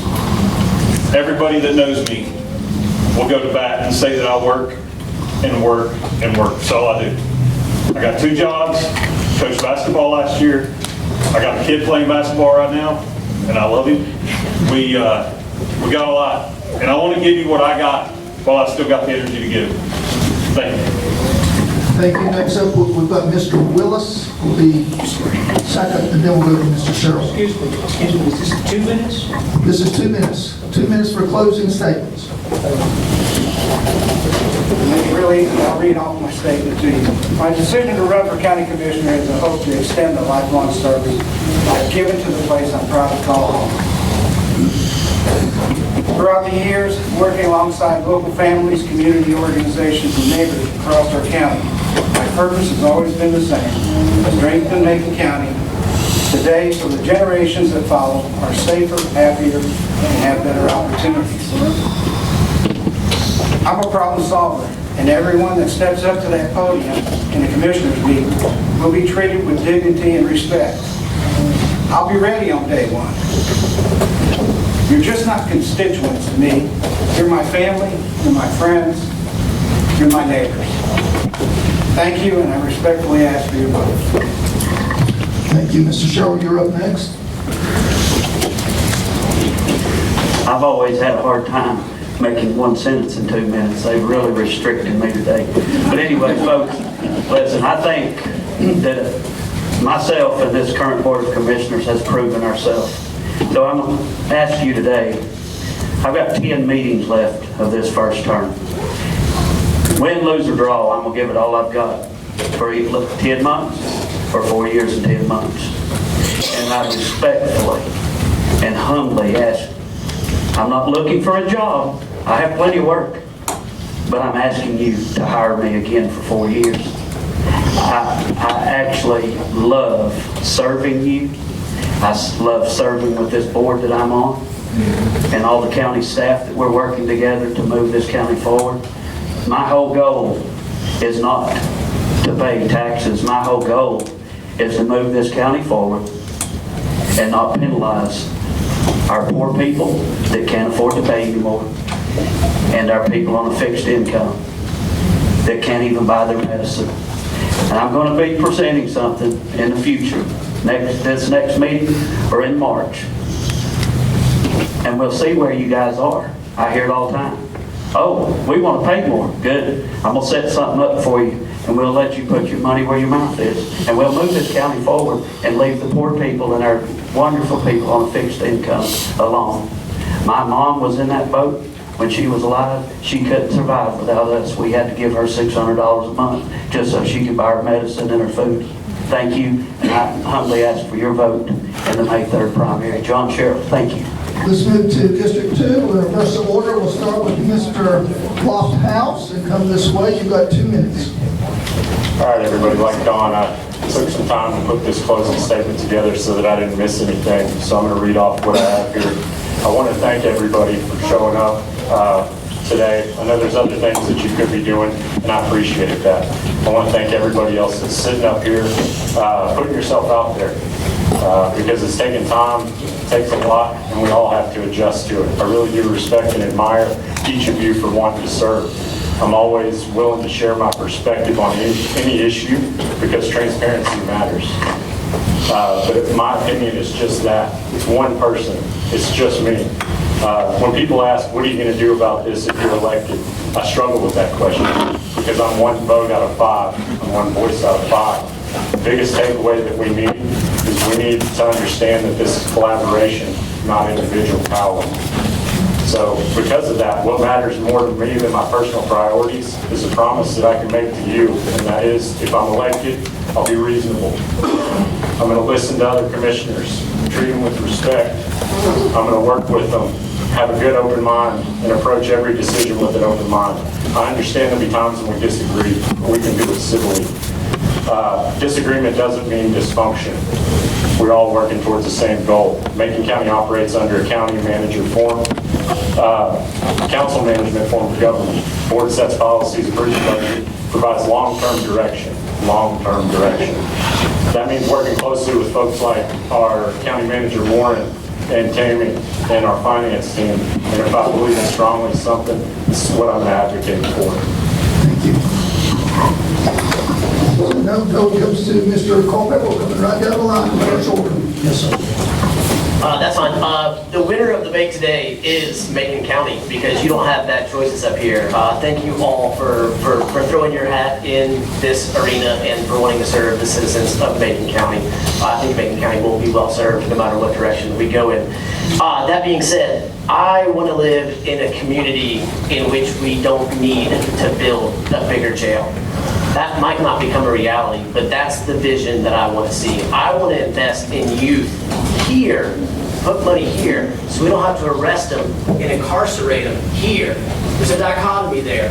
Put more funding into fortifying our youth when they're younger, so Brent doesn't have to chase them around and house them in our jail that is apparently crumbling. All of my effort and all of my energy, if I get elected to commissioner, will be put toward that philosophy. Invest in the youth so that they become better citizens, so that our entire community is better because of it. Thank you. I told you guys that I'm your pastor and patriot candidate, and I chose those words carefully. It truly sums up the kind of person that I am. My allegiance to God is first and foremost. I'll never apologize for that. That's not going to change regardless of the seat that I sit in. And some people get nervous when you talk about religion and politics. And I'm an old, well, not old, but I'm a former history teacher. I'm a former government teacher, and I could bore you to tears with how inaccurate your fear of religion and politics is. But I will just tell you this. There's nothing in the Word of God that commands me not to love for you. In fact, Jesus said, "By this shall all men know that you're my disciple, if you have love one for another." My faith will not interfere with my service to Macon County. I would argue that my faith, my pastor's heart, would make me a better county commissioner than I would be otherwise. As a pastor, I've learned firsthand that a leader must be a servant with a heart for people. As a patriot, I know that the role of government is to protect our rights, not grant them. And so my goal, if elected, is to truly embody the term public servant and do my best for the future generations of Macon County.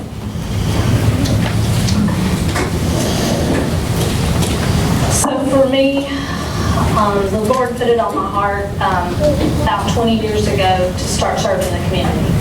And if you know me, you know that I've participated in dozens of benefits for people whose houses have burned down, who's been stricken with cancer. I've helped nonprofit groups like Together We Can, Future of Hope Family Ministries, the Pregnancy Care Center, Kids Place. Those are all, I'm very passionate about that. And I think service is what God calls you to do. And if you have a talent and you have a gift and you have something that He's embedded in your heart and you know that you can use that for the greater good, then I think that's what God wants you to do. And I feel like we need that. I think what we need is to hear you, listen, and bring those ideas to the table. Earlier in this whole thing, I wrote a thing about the dance, and I think everybody goes into politics and they have this idea and they want to do something great. And once they get in there, somebody changes what they wanted to bring. You know, because they just infiltrate them and they tell them what they have to do, and they say, through this whole process, people's like, hey, stick to one idea, stick to two ideas. I'm like, no, I'm sticking to them all. Because if we want to see change, we have to bring, for every faction of our population, we have to bring something to the table. We have to listen to everybody, not just one person, not just one group. We have to do what's right for our whole county. And that's what I'm running on, and I'm asking for your vote, and please follow my page, and you'll learn more about me. Thank you. Thank you. So you've got a choice of one with District 1. You've got two choices over here on your ballot for District 2. So the early voting starts Thursday, February the 12th, 8 a.m. So Monday through Friday, the polls are open 8 a.m. to 7:30. On Saturday, they're open from 8 to 3. How many Saturdays do you have that are open? Is it all three of them, or just? I believe it is. So probably all three of them. So that's on your agenda. Make sure you go and vote. 25% of the people go and vote during early voting during the primaries. So that's the end of our candidate forum. So I want to turn it right back over to your chair, Patty Christian. Okay, let's give Keith a round of applause for her.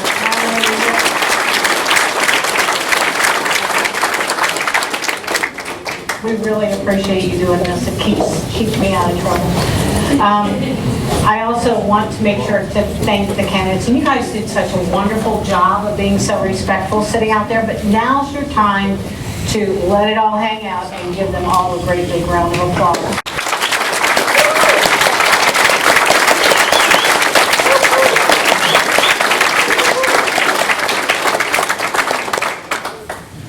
Okay, we are officially done with our candidate forum. However, I want you to keep this going. I want you to keep talking to your neighbors, to visit their websites. Most importantly, I want you to make a plan to vote. Early voting, like Keith said, starts in this very room on Thursday morning. I want you to vote early and vote often. I didn't say early and get your vote banked. Okay? Remember, it's local government that has the most impact on our daily lives, and the taxes that we pay here affect things that we touch on a daily basis, so make sure that you do that. We do have a meet and greet planned for the next little bit of time. I want you to stay. We have some refreshments back here. We have lots to eat and drink. Spend some time with the candidates. We've asked them to stay a little while longer. After that, I want to pray for you for safe travels home, and may we continue to work together to keep Macon County the best place to live, work, and raise a family. So thank you guys, I appreciate you, and yes, sir. Can I say one thing? When Republicans don't get out to vote, Democrats pick our candidates. And these elections are very, very important. I know y'all know that. Thank you. Yeah. Vote early. All right. With that, Danny, would you mind closing us in prayer, and then I need some iced tea. Yeah, you're good. Don't worry about it. It's good to see you here. Good to see you. All right.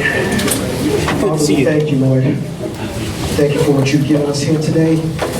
Lord, all the candidates did amazing. Thank you for the atmosphere that you gave us in this place. And Father, we just trust you. We trust you in moving forward for our county and for our nation. We give you glory in Jesus' name. Amen.